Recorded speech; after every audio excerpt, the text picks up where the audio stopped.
ସଦାପ୍ରଭୁଙ୍କ ଠାରେ ନିର୍ଭର। ପ୍ରଧାନ ବାଦ୍ୟକର ନିମନ୍ତେ ଦାଉଦଙ୍କର ଗୀତ। ମୁଁ ସଦାପ୍ରଭୁଙ୍କ ଠାରେ ଶରଣ ନିଏ। ତୁମ୍ଭେମାନେ କିପରି ମୋ ପ୍ରାଣକୁ କହୁଅଛ, ପକ୍ଷୀ ପରି ଆପଣା ପର୍ବତକୁ ଉଡ଼ିଯାଅ? କାରଣ ଦେଖ, ଦୁଷ୍ଟମାନେ ସରଳଚିତ୍ତ ଲୋକକୁ ଅନ୍ଧକାରରେ ବିନ୍ଧିବା ପାଇଁ ଧନୁ ନୁଆନ୍ତି। ସେମାନେ ଗୁଣରେ ତୀରଯୁକ୍ତ କରନ୍ତି। ଯଦି ଭିତ୍ତିମୂଳ ଉତ୍ପାଟିତ ହୁଏ, ତେବେ ଧାର୍ମିକ କ'ଣ କରିପାରିବ? ସଦାପ୍ରଭୁ ଆପଣା ପବିତ୍ର ମନ୍ଦିରରେ ଅଛନ୍ତି। ସଦାପ୍ରଭୁଙ୍କର ସିଂହାସନ ସ୍ୱର୍ଗରେ। ତାହାଙ୍କ ଚକ୍ଷୁ ନିରୀକ୍ଷଣ କରେ। ତାହାଙ୍କ ଚକ୍ଷୁର ପତା ମନୁଷ୍ୟ ସନ୍ତାନମାନଙ୍କୁ ପରୀକ୍ଷା କରେ। ସଦାପ୍ରଭୁ ଧାର୍ମିକର ପରୀକ୍ଷା କରନ୍ତି, ମାତ୍ର ଦୁଷ୍ଟ ଓ ଦୌରାତ୍ମ୍ୟ ପ୍ରିୟ ଲୋକକୁ ସେ ଘୃଣା କରନ୍ତି। ସେ ଦୁଷ୍ଟମାନଙ୍କ ଉପରେ ଜାଲ ବର୍ଷାଇବେ। ଅଗ୍ନି, ଗନ୍ଧକ ଓ ଝାଞ୍ଜି ପବନ ସେମାନଙ୍କ ପାନପାତ୍ରର ଅଂଶ ହେବ। କାରଣ ସଦାପ୍ରଭୁ ଧର୍ମମୟ, ସେ ଧାର୍ମିକତାକୁ ପ୍ରେମ କରନ୍ତି। ସରଳ ଲୋକ ତାହାଙ୍କ ମୁଖ ଦର୍ଶନ କରିବ। ସହାୟତା ପାଇଁ ପ୍ରାର୍ଥନା। ପ୍ରଧାନ ବାଦ୍ୟକର ନିମନ୍ତେ ସମିନିତ ସ୍ୱରରେ ଦାଉଦଙ୍କର ଗୀତ। ସଦାପ୍ରଭୁ ସାହାଯ୍ୟ କର, କାରଣ ଧାର୍ମିକ ଲୋକ ଲୋପ ପାଇଅଛନ୍ତି। ମନୁଷ୍ୟ ସନ୍ତାନଗଣ ମଧ୍ୟରୁ ବିଶ୍ୱସ୍ତ ଲୋକର ହ୍ରାସ ହୋଇଅଛି। ସେମାନେ ପ୍ରତ୍ୟେକେ ଆପଣା ଆପଣା ପ୍ରତିବାସୀମାନଙ୍କୁ ମିଥ୍ୟା କହନ୍ତି। ସେମାନେ ଚାଟୁବାଦୀ ଓଷ୍ଠାଧରରେ ଓ ଦ୍ୱିଧାଚିତ୍ତରେ କଥା କହନ୍ତି। ସଦାପ୍ରଭୁ ଚାଟୁବାଦୀ ଓଷ୍ଠାଧର ସବୁ ଓ ଦର୍ପବାଦୀ ଜିହ୍ୱା ଉଚ୍ଛିନ୍ନ କରିବେ। ସେମାନେ କହନ୍ତି, ଆମ୍ଭେମାନେ ଜିହ୍ୱା ଦ୍ୱାରା ପ୍ରବଳ ହେବା। ଆମ୍ଭମାନଙ୍କ ଓଷ୍ଠାଧର ଆମ୍ଭମାନଙ୍କ ନିଜର। ଆମ୍ଭମାନଙ୍କ ଉପରେ କର୍ତ୍ତା କିଏ? ଦୁଃଖୀ ଲୋକ ଲୁଟିତ ହେବାରୁ, ଦିନହୀନ କାତରୋକ୍ତି କରିବାରୁ ସଦାପ୍ରଭୁ କହନ୍ତି, ଆମ୍ଭେ ଏବେ ଉଠିବା। ସେମାନେ ଯାହା ପ୍ରତି ଫୁତ୍କାର କରନ୍ତି, ତାହାକୁ ଆମ୍ଭେ ନିରାପଦରେ ରଖିବା। ସଦାପ୍ରଭୁଙ୍କ ବାକ୍ୟ ସବୁ ନିର୍ମଳ ବାକ୍ୟ। ତାହା ମୃତ୍ତିକାର ଉହୁମାଇରେ ପରୀକ୍ଷିତ 7 ଥର ପରିଷ୍କୃତ ରୂପାତୁଲ୍ୟ। ହେ ସଦାପ୍ରଭୁ, ତୁମ୍ଭେ ସେମାନଙ୍କୁ ରକ୍ଷା କରିବ। ତୁମ୍ଭେ ବର୍ତ୍ତମାନ ଲୋକମାନଙ୍କଠାରୁ ସେମାନଙ୍କୁ ସଦାକାଳ ଉଦ୍ଧାର କରିବ। ମନୁଷ୍ୟ ସନ୍ତାନଗଣ ମଧ୍ୟରେ ଅଧମତା ଉଚ୍ଚୀକୃତ ହେବାବେଳେ ଦୁଷ୍ଟମାନେ ଚତୁର୍ଦିଗରେ ଭ୍ରମଣ କରନ୍ତି। ସହାୟତା ପାଇଁ ନିବେଦନ। ପ୍ରଧାନ ବାଦ୍ୟକର ନିମନ୍ତେ ଦାଉଦଙ୍କର ଗୀତ। ହେ ସଦାପ୍ରଭୁ, ତୁମ୍ଭେ କେତେ କାଳ ପର୍ଯ୍ୟନ୍ତ ମୋତେ ପାଶୋରିବ?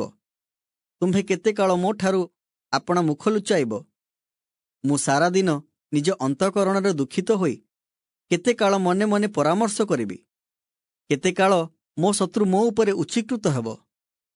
ହେ ସଦାପ୍ରଭୁ, ମୋ ପରମେଶ୍ୱର, ବିବେଚନା କର ଓ ମୋତେ ଉତ୍ତର ଦିଅ। ମୋହର ଚକ୍ଷୁ ସତେଜ କର, ନୋହିଲେ ମୁଁ ମୃତ୍ୟୁ ନିଦ୍ରାରେ ନିଦ୍ରାଗତ ହେବି। କେଜାଣି ମୋ ଶତ୍ରୁ କହିବ, ମୁଁ ତାହାକୁ ଜୟ କରିଅଛି। ଆଉ ମୁଁ ଘୁଞ୍ଚାଗଲେ ମୋହର ବିପକ୍ଷଗଣ ଉଲ୍ଲାସ କରିବେ। ମାତ୍ର ମୁଁ ତୁମ୍ଭ ଦୟାରେ ଭରସା ରଖିଅଛି। ତୁମ୍ଭ କୃତ ପରିତ୍ରାଣରେ ମୋର ଅନ୍ତଃକରଣ ଉଲ୍ଲାସ କରିବ।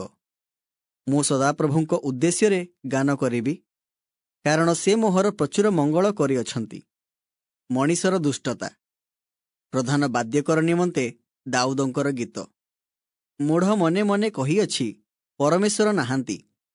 ସେମାନେ ଭ୍ରଷ୍ଟ, ସେମାନେ ଘୃଣାଯୋଗ୍ୟ କର୍ମ କରିଅଛନ୍ତି। ସୁକର୍ମକାରୀ କେହି ନାହିଁ। ବିବେଚକ ଓ ପରମେଶ୍ୱରଙ୍କ ଅନ୍ୱେଷଣକାରୀ କେହି ଅଛି କି ନାହିଁ, ଏହା ଦେଖିବା ପାଇଁ ସଦାପ୍ରଭୁ ସ୍ୱର୍ଗରୁ ମନୁଷ୍ୟ ସନ୍ତାନଗଣ ପ୍ରତି ନିରୀକ୍ଷଣ କରନ୍ତି। ସେମାନେ ସମସ୍ତେ ବିପଥରେ ଯାଇଅଛନ୍ତି। ସେମାନେ ଏକତ୍ର ଅଶୁଚି ହୋଇଅଛନ୍ତି। ସୁକର୍ମକାରୀ କେହି ନାହିଁ, ନା ଜଣେ ହେ ନାହିଁ।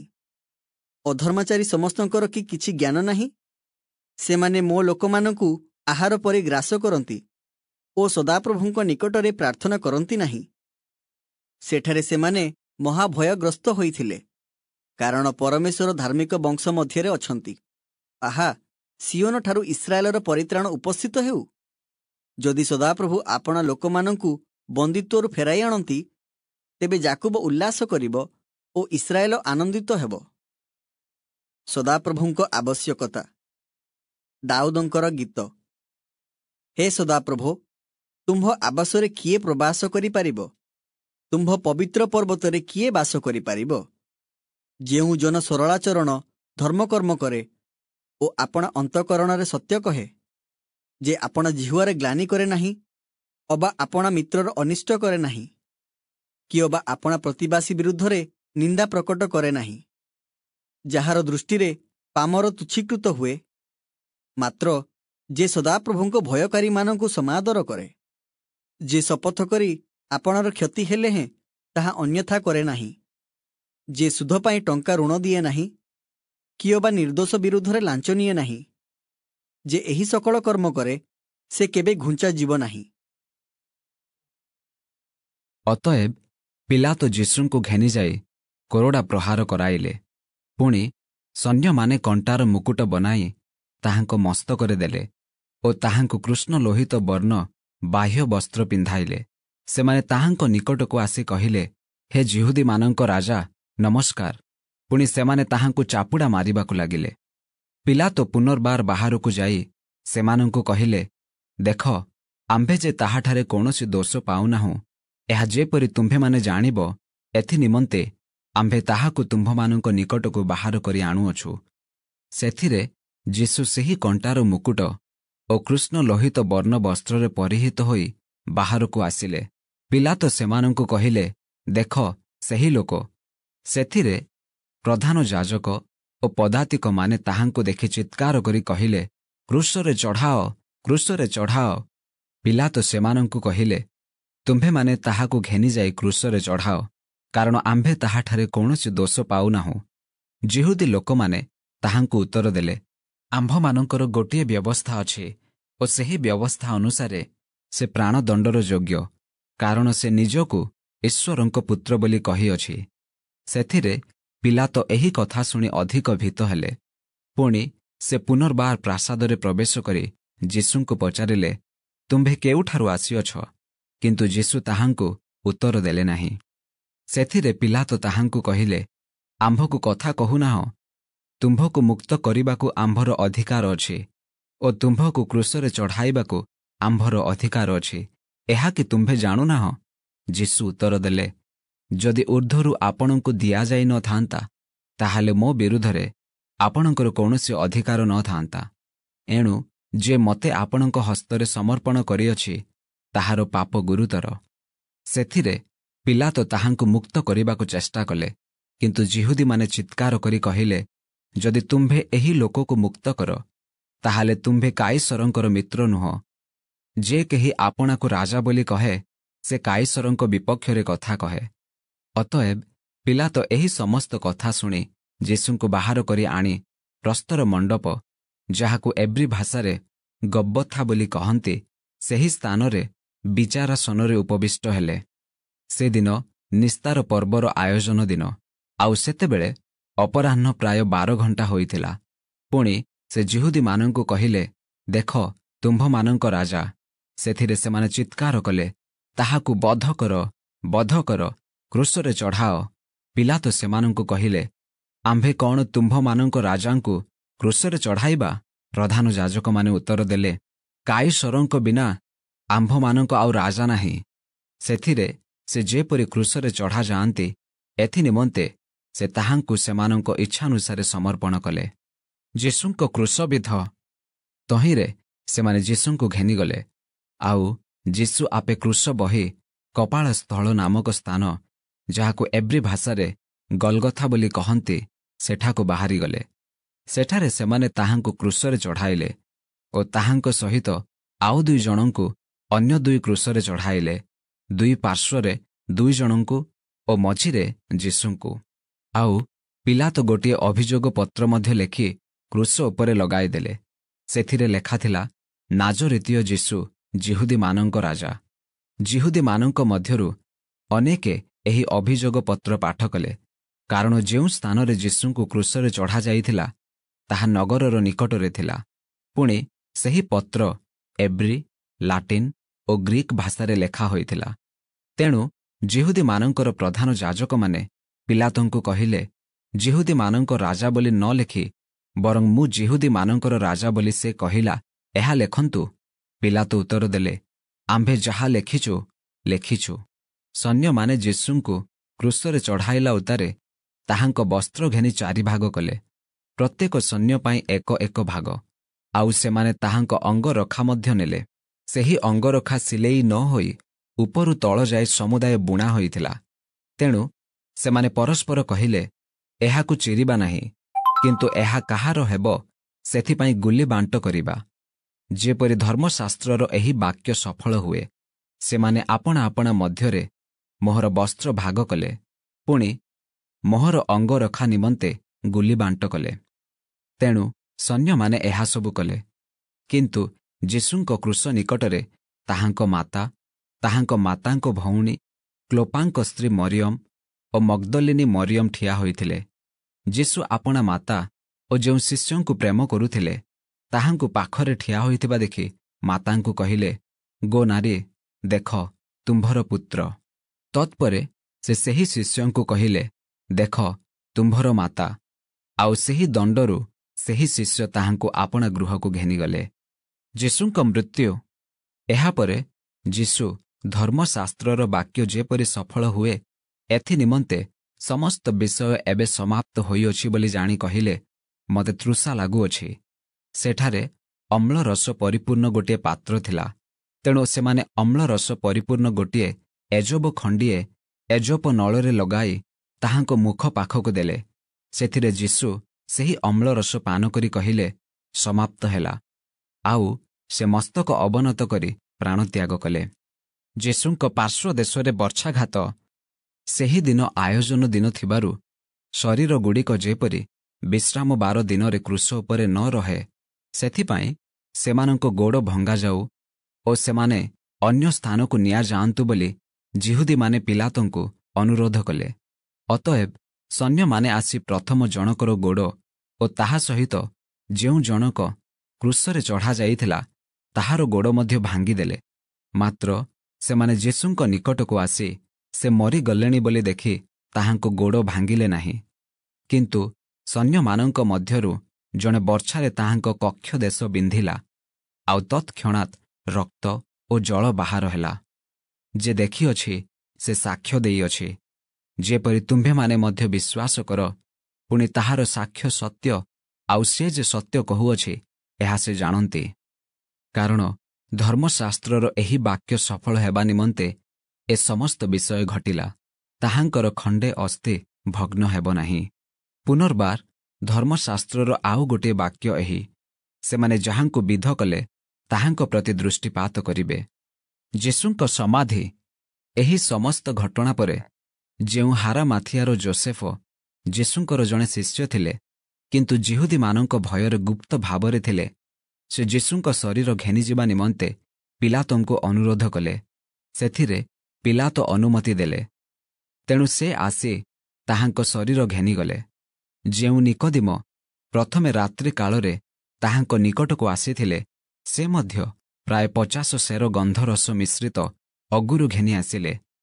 ସେମାନେ ଯୀଶୁଙ୍କର ଶରୀର ଘେନି ଯିହୁଦୀମାନଙ୍କର ସମାଧି ଦେବା ରୀତି ଅନୁସାରେ ତାହା ସୁଗନ୍ଧି ଦ୍ରବ୍ୟ ସହିତ ସୂକ୍ଷ୍ମ ବସ୍ତ୍ରରେ ଗୁଡ଼ାଇ ଦେଲେ।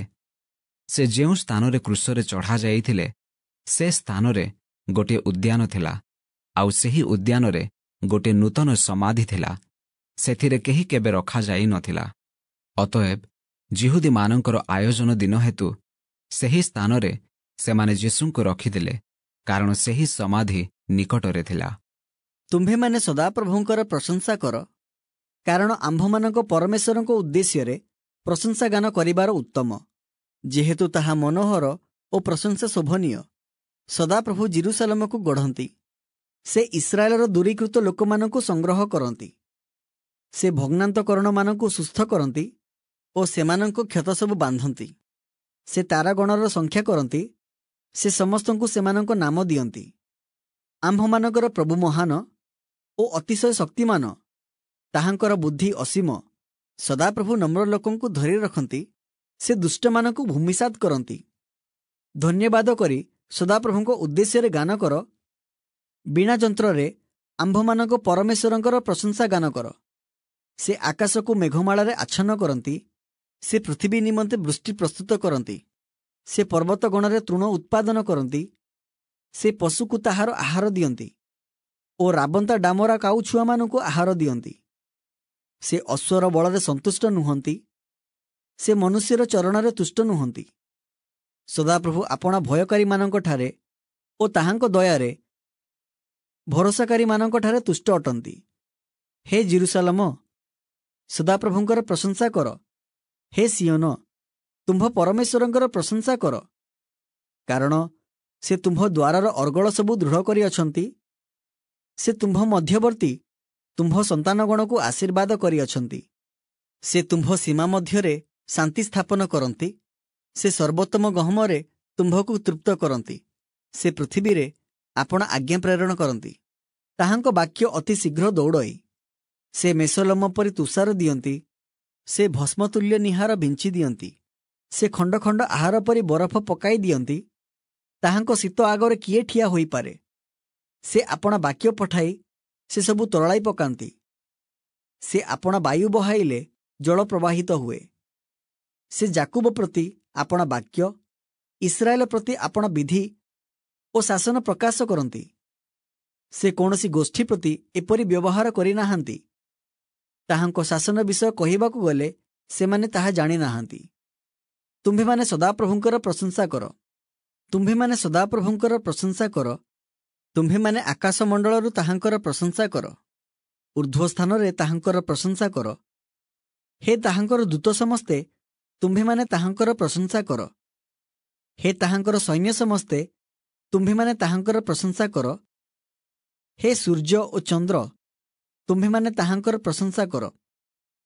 ହେ ଦୀପ୍ତିମୟ ତାରା ସମସ୍ତେ, ତୁମ୍ଭେମାନେ ତାହାଙ୍କର ପ୍ରଶଂସା କର। ହେ ସ୍ୱର୍ଗର ସ୍ୱର୍ଗ ଓ ଗଗନ ପରିସ୍ଥ ଜଳସମୂହ, ତୁମ୍ଭେମାନେ ତାହାଙ୍କର ପ୍ରଶଂସା କର। ଏମାନେ ସଦାପ୍ରଭୁଙ୍କ ନାମର ପ୍ରଶଂସା କରନ୍ତୁ। କାରଣ ସେ ଆଜ୍ଞା କରନ୍ତେ ଏମାନେ ସୃଷ୍ଟ ହେଲେ। ଆହୁରି ସେ ସଦାକାଳ ପାଇଁ ଏମାନଙ୍କୁ ସ୍ଥାପନ କରିଅଛନ୍ତି। ସେ ନିୟମ କରିଅଛନ୍ତି, ତାହା ଲୁପ୍ତ ହେବ ନାହିଁ। ପୃଥିବୀରୁ ସଦାପ୍ରଭୁଙ୍କର ପ୍ରଶଂସା କର।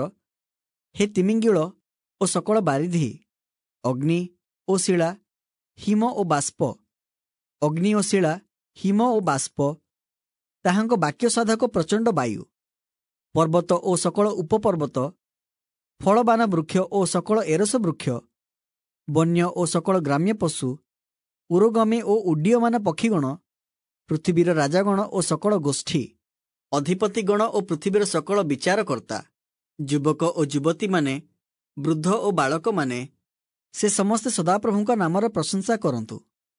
କାରଣ କେବଳ ତାହାଙ୍କ ନାମ ଉନ୍ନତ ଅଟେ। ତାହାଙ୍କର ମହିମା ପୃଥିବୀ ଓ ସ୍ୱର୍ଗର ଉପରିସ୍ଥ। ସେ ଆପଣା ଲୋକମାନଙ୍କ ଶୃଙ୍ଗ ଉଠାଇଅଛନ୍ତି।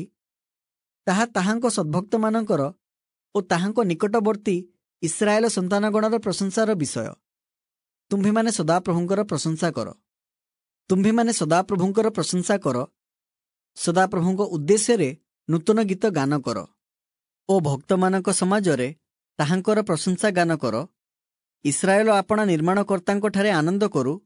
ସିଓନର ସନ୍ତାନଗଣ ଆପଣମାନଙ୍କ ରାଜାଙ୍କଠାରେ ଉଲ୍ଲସିତ ହେଉନ୍ତୁ। ସେମାନେ ନୃତ୍ୟ କରି ତାହାଙ୍କ ନାମର ପ୍ରଶଂସା କରନ୍ତୁ।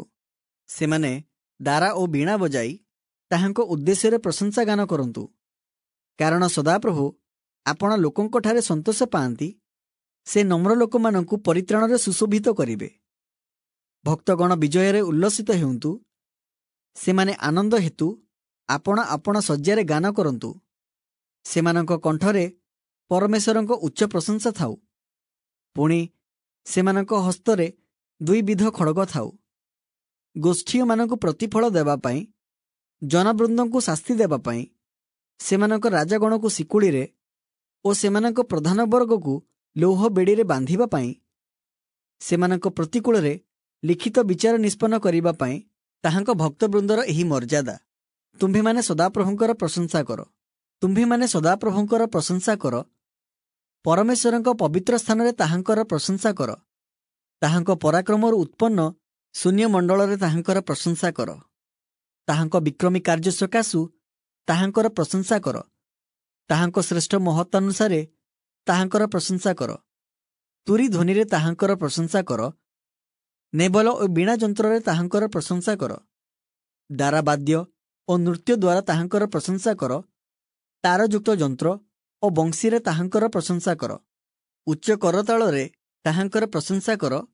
ଉଚ୍ଚ କରତାଳ ଧ୍ୱନିରେ ତାହାଙ୍କର ପ୍ରଶଂସା କର। ନିଶ୍ୱାସ ପ୍ରଶ୍ୱାସଧାରୀ ପ୍ରତ୍ୟେକ ପ୍ରାଣୀ ସଦାପ୍ରଭୁଙ୍କର ପ୍ରଶଂସା କରୁ। ତୁମ୍ଭେମାନେ ସଦାପ୍ରଭୁଙ୍କର ପ୍ରଶଂସା କର। କିନ୍ତୁ ପିତର ଦୃଢ଼ ରୂପେ କହିବାକୁ ଲାଗିଲେ, ଯଦି ମୋତେ ଆପଣଙ୍କ ସାଙ୍ଗରେ ମରିବାକୁ ହୁଏ, ତଥାପି ମୁଁ ଆପଣଙ୍କୁ କେବେ ହେଁ ଅସ୍ୱୀକାର କରିବି ନାହିଁ। ପୁଣି ସମସ୍ତେ ମଧ୍ୟ ସେହି ପ୍ରକାର କହିଲେ। ଗେତ୍ସେମାନିରେ ଯୀଶୁଙ୍କର ପ୍ରାର୍ଥନା ପରେ ସେମାନେ ଗେତ୍ସିମାନି ନାମକ ଗୋଟିଏ ସ୍ଥାନକୁ ଆସିଲେ। ଆଉ ଯୀଶୁ ଆପଣା ଶିଷ୍ୟମାନଙ୍କୁ କହିଲେ, ମୁଁ ପ୍ରାର୍ଥନା କରୁଥିବା ପର୍ଯ୍ୟନ୍ତ ତୁମ୍ଭେମାନେ ଏଠାରେ ବସିଥାଅ। ପୁଣି ସେ ପିତର, ଯାକୁବ ଓ ଯୋହନଙ୍କୁ ସାଙ୍ଗରେ ଘେନି ଅତ୍ୟନ୍ତ ବିସ୍ମୟାନ୍ୱିତ ଓ ବ୍ୟାକୁଳ ହେବାକୁ ଲାଗିଲେ।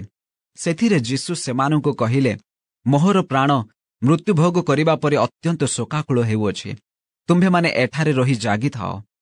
ପୁଣି ଯୀଶୁ ଅଳ୍ପ ଦୂର ଆଗକୁ ଯାଇ ଭୂମିରେ ପଡ଼ି, ଯଦି ହୋଇପାରେ ସେହି ସମୟ ତାହାଙ୍କଠାରୁ ଯେପରି ଦୂର ହୁଏ, ଏଥି ନିମନ୍ତେ ପ୍ରାର୍ଥନା କରିବାକୁ ଲାଗିଲେ, ମୋଠାରୁ ଦୂର କର, ତଥାପି ମୋହର ଇଚ୍ଛା ନୁହେଁ, ମାତ୍ର ତୁମ୍ଭର ଇଚ୍ଛା।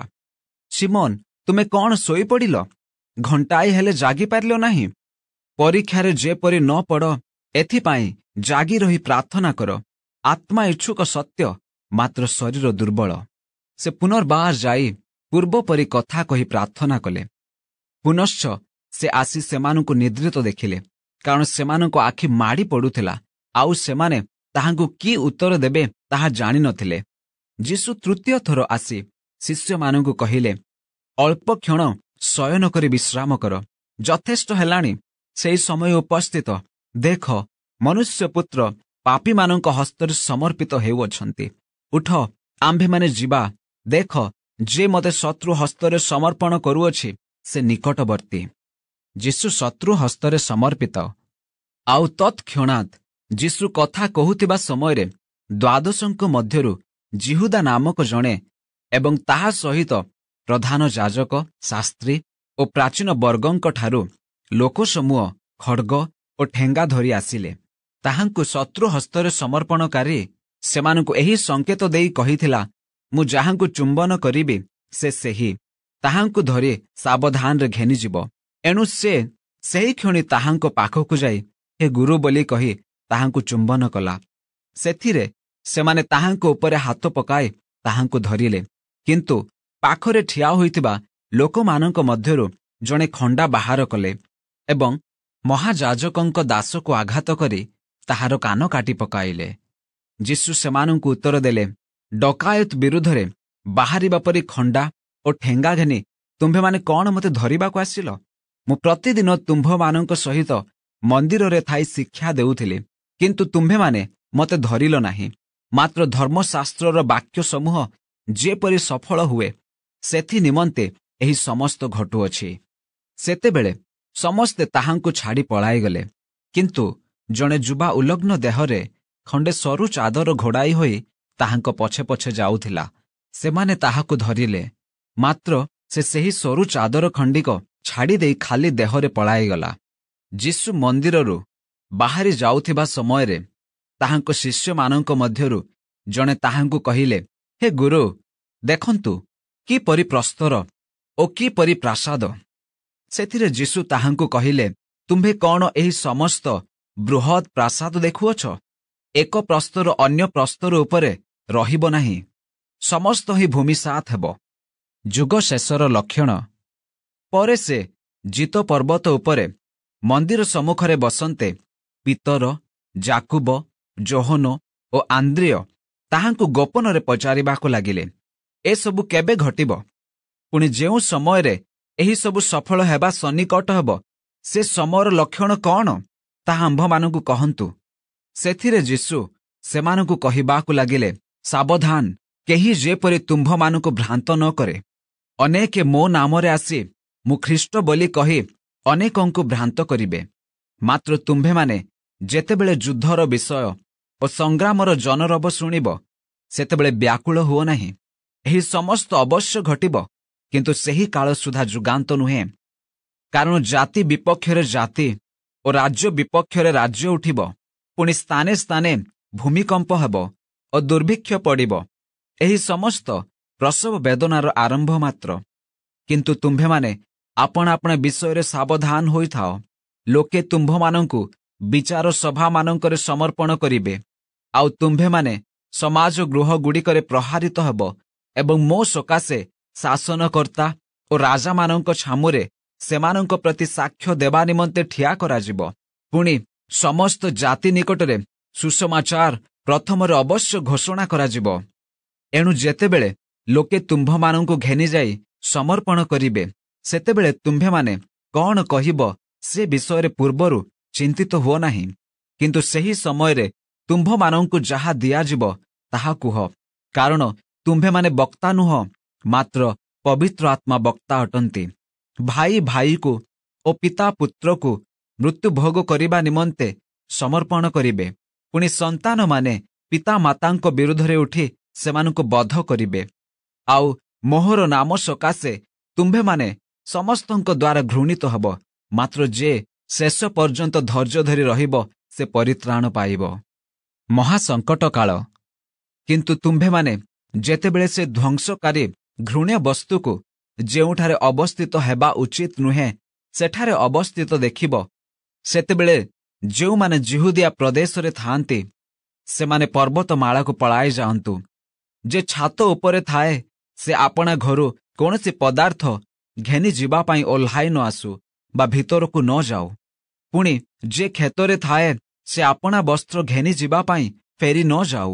ସେହି ସମୟରେ ଯେଉଁମାନେ ଗର୍ଭବତୀ ଓ ସ୍ତନ୍ୟଦାତ୍ରୀ, ହାୟ ସେମାନେ କ୍ଲେଶର ପାତ୍ର। କିନ୍ତୁ ଏହା ଯେପରି ଶୀତ କାଳରେ ନ ଘଟେ ଏଥିପାଇଁ ପ୍ରାର୍ଥନା କର, କାରଣ ସେହି କାଳରେ ଏପରି କ୍ଲେଶ ଘଟିବ ଯେ ଈଶ୍ୱରଙ୍କ କୃତ ସୃଷ୍ଟି ଆରମ୍ଭରୁ ଆଜି ପର୍ଯ୍ୟନ୍ତ ସେହିପରି ଘଟିନାହିଁ, ପୁଣି କେବେ ହେଁ ଘଟିବ ନାହିଁ। ଆଉ ପ୍ରଭୁ ସେହି ସମୟ ଯେବେ ଊଣା କରି ନ ଥାନ୍ତେ ତେବେ କୌଣସି ମନୁଷ୍ୟ ପରିତ୍ରାଣ ପାଆନ୍ତା ନାହିଁ। ମାତ୍ର ସେ ଯେଉଁମାନଙ୍କୁ ମନୋନୀତ କରିଅଛନ୍ତି ସେହି ମନୋନୀତ ଲୋକଙ୍କ ନିମନ୍ତେ ସେହି ସମୟ ଊଣା କରିଅଛନ୍ତି। ସେତେବେଳେ ଦେଖ ଖ୍ରୀଷ୍ଟ ଏଠାରେ କିମ୍ବା ଦେଖ ସେଠାରେ କେହି ଯେବେ ତୁମ୍ଭମାନଙ୍କୁ ଏପରି କହିବ ତେବେ ତାହା ବିଶ୍ୱାସ କର ନାହିଁ। ଭଣ୍ଡ ଖ୍ରୀଷ୍ଟମାନେ ଓ ଭଣ୍ଡ ଭାବବାଦୀମାନେ ଉଠି ଏପରି ଚିହ୍ନ ଓ ଅଦ୍ଭୁତ କର୍ମମାନ ଦେଖାଇବେ ଯେ ଯଦି ସମ୍ଭବ ହୁଏ ତେବେ ମନୋନୀତ ଲୋକଙ୍କୁ ଭ୍ରାନ୍ତ କରିବେ। କିନ୍ତୁ ତୁମ୍ଭେମାନେ ସାବଧାନ ହୋଇଥାଅ, ମୁଁ ପୂର୍ବରୁ ତୁମ୍ଭମାନଙ୍କୁ ସମସ୍ତ ବିଷୟ ଜଣାଇଲି। ମନୁଷ୍ୟପୁତ୍ରଙ୍କ ପୁନରାଗମନ। ମାତ୍ର ସେହି ସମୟରେ ସେହି କ୍ଲେଶ ଉତ୍ତାରେ ସୂର୍ଯ୍ୟ ଅନ୍ଧକାରମୟ ହେବ ଓ ଚନ୍ଦ୍ର ଆଲୋକ ଦେବ ନାହିଁ। ପୁଣି ନକ୍ଷତ୍ରମାଳା ଆକାଶରୁ ଖସି ପଡ଼ିବାକୁ ଲାଗିବେ ଓ ଆକାଶ ମଣ୍ଡଳସ୍ଥ ଶକ୍ତିସମୂହ ବିଚଳିତ ହେବେ। ସେତେବେଳେ ଲୋକେ ମନୁଷ୍ୟପୁତ୍ରଙ୍କୁ ମହାପରାକ୍ରମରେ ଓ ମହାମହିମ ସହ ମେଘମାଳାରେ ଆଗମନ କରିବା ଦେଖିବେ। ସେ ସମୟରେ ସେ ଦୂତମାନଙ୍କୁ ପ୍ରେରଣ କରି ପୃଥିବୀର ଶେଷ ସୀମାରୁ ଆକାଶର ଶେଷ ସୀମା ପର୍ଯ୍ୟନ୍ତ ଚତୁର୍ଦିଗରୁ ଆପଣା ମନୋନୀତ ଲୋକମାନଙ୍କୁ ଏକତ୍ର କରିବେ। ଡିମ୍ବିରି ବୃକ୍ଷରୁ ଶିକ୍ଷା। ଡିମ୍ବିରି ବୃକ୍ଷରୁ ଦୃଷ୍ଟାନ୍ତ ଶିକ୍ଷା କର। ଯେତେବେଳେ ତାହାର ଶାଖା ସରସ ହୋଇ ପଲ୍ଲବିତ ହୁଏ ସେତେବେଳେ ଗ୍ରୀଷ୍ମକାଳ ସନ୍ନିକଟ ବୋଲି ତୁମ୍ଭେମାନେ ଜାଣିଥାଅ। ସେହିପରି ତୁମ୍ଭେମାନେ ମଧ୍ୟ ଏହି ସମସ୍ତ ଘଟଣା ଦେଖିଲେ ସେ ଦ୍ୱାରରେ ସନ୍ନିକଟ ଏହା ଜାଣ। ମୁଁ ତୁମ୍ଭମାନଙ୍କୁ ସତ୍ୟ କହୁଅଛି, ଏ ସମସ୍ତ ନ ଘଟିବା ପର୍ଯ୍ୟନ୍ତ ଏହି ବର୍ତ୍ତମାନ ପିଢ଼ି କୌଣସି ପ୍ରକାରେ ଲୋପ ପାଇବ ନାହିଁ। ଆକାଶ ଓ ପୃଥିବୀ ଲୋପ ପାଇବ, ମାତ୍ର ମୋହର ବାକ୍ୟ ସମୂହ କଦାପି ଲୋପ ପାଇବ ନାହିଁ। ଆଗମନର ଦିନ ଓ ଦଣ୍ଡ ଅଜ୍ଞାତ, କିନ୍ତୁ ସେହି ଦିନ କି ସମୟ ବିଷୟ କେହି ଜାଣନ୍ତି ନାହିଁ, ସ୍ୱର୍ଗସ୍ଥ ଦୂତମାନେ କିମ୍ବା ପୁତ୍ର ସୁଦ୍ଧା ଜାଣନ୍ତି ନାହିଁ, କେବଳ ପିତା ଜାଣନ୍ତି। ତୁମ୍ଭେମାନେ ସାବଧାନ ହୋଇଥାଅ, ଜାଗି ରୁହ, କାରଣ ସେ ସମୟ କେବେ ହେବ ତାହା ତୁମ୍ଭେମାନେ ଜାଣ ନାହିଁ। ତାହା ଏହିପରି ଯେପରି ଜଣେ ବ୍ୟକ୍ତି ଆପଣା ଗୃହ ତ୍ୟାଗ କରି ବିଦେଶରେ ପ୍ରବାସ କରୁଅଛନ୍ତି, ଆଉ ସେ ଆପଣା ଦାସମାନଙ୍କୁ ଅଧିକାର ଦେଇ ପ୍ରତ୍ୟେକର କାର୍ଯ୍ୟ ନିରୂପଣ କରିଅଛନ୍ତି ଓ ଦ୍ୱାରପାଳକକୁ ମଧ୍ୟ ଜାଗି ରହିବାକୁ ଆଜ୍ଞା ଦେଇଅଛନ୍ତି।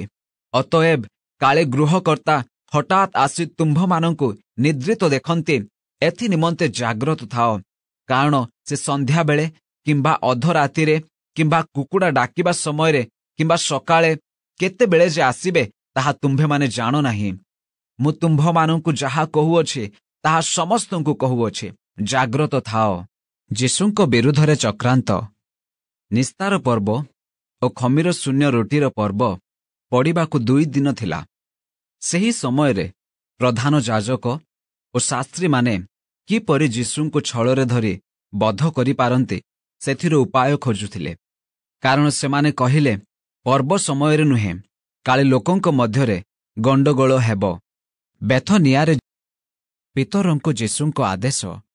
ସେମାନେ ଭୋଜନ କଲା ଉତ୍ତାରେ ଯୀଶୁ ସିମୋନ ପିତରଙ୍କୁ ପଚାରିଲେ, ହେ ଯୋହନଙ୍କ ପୁତ୍ର ସିମୋନ, ତୁମ୍ଭେ କ'ଣ ମୋତେ ଏମାନଙ୍କଠାରୁ ଅଧିକ ପ୍ରେମ କରୁଅଛ?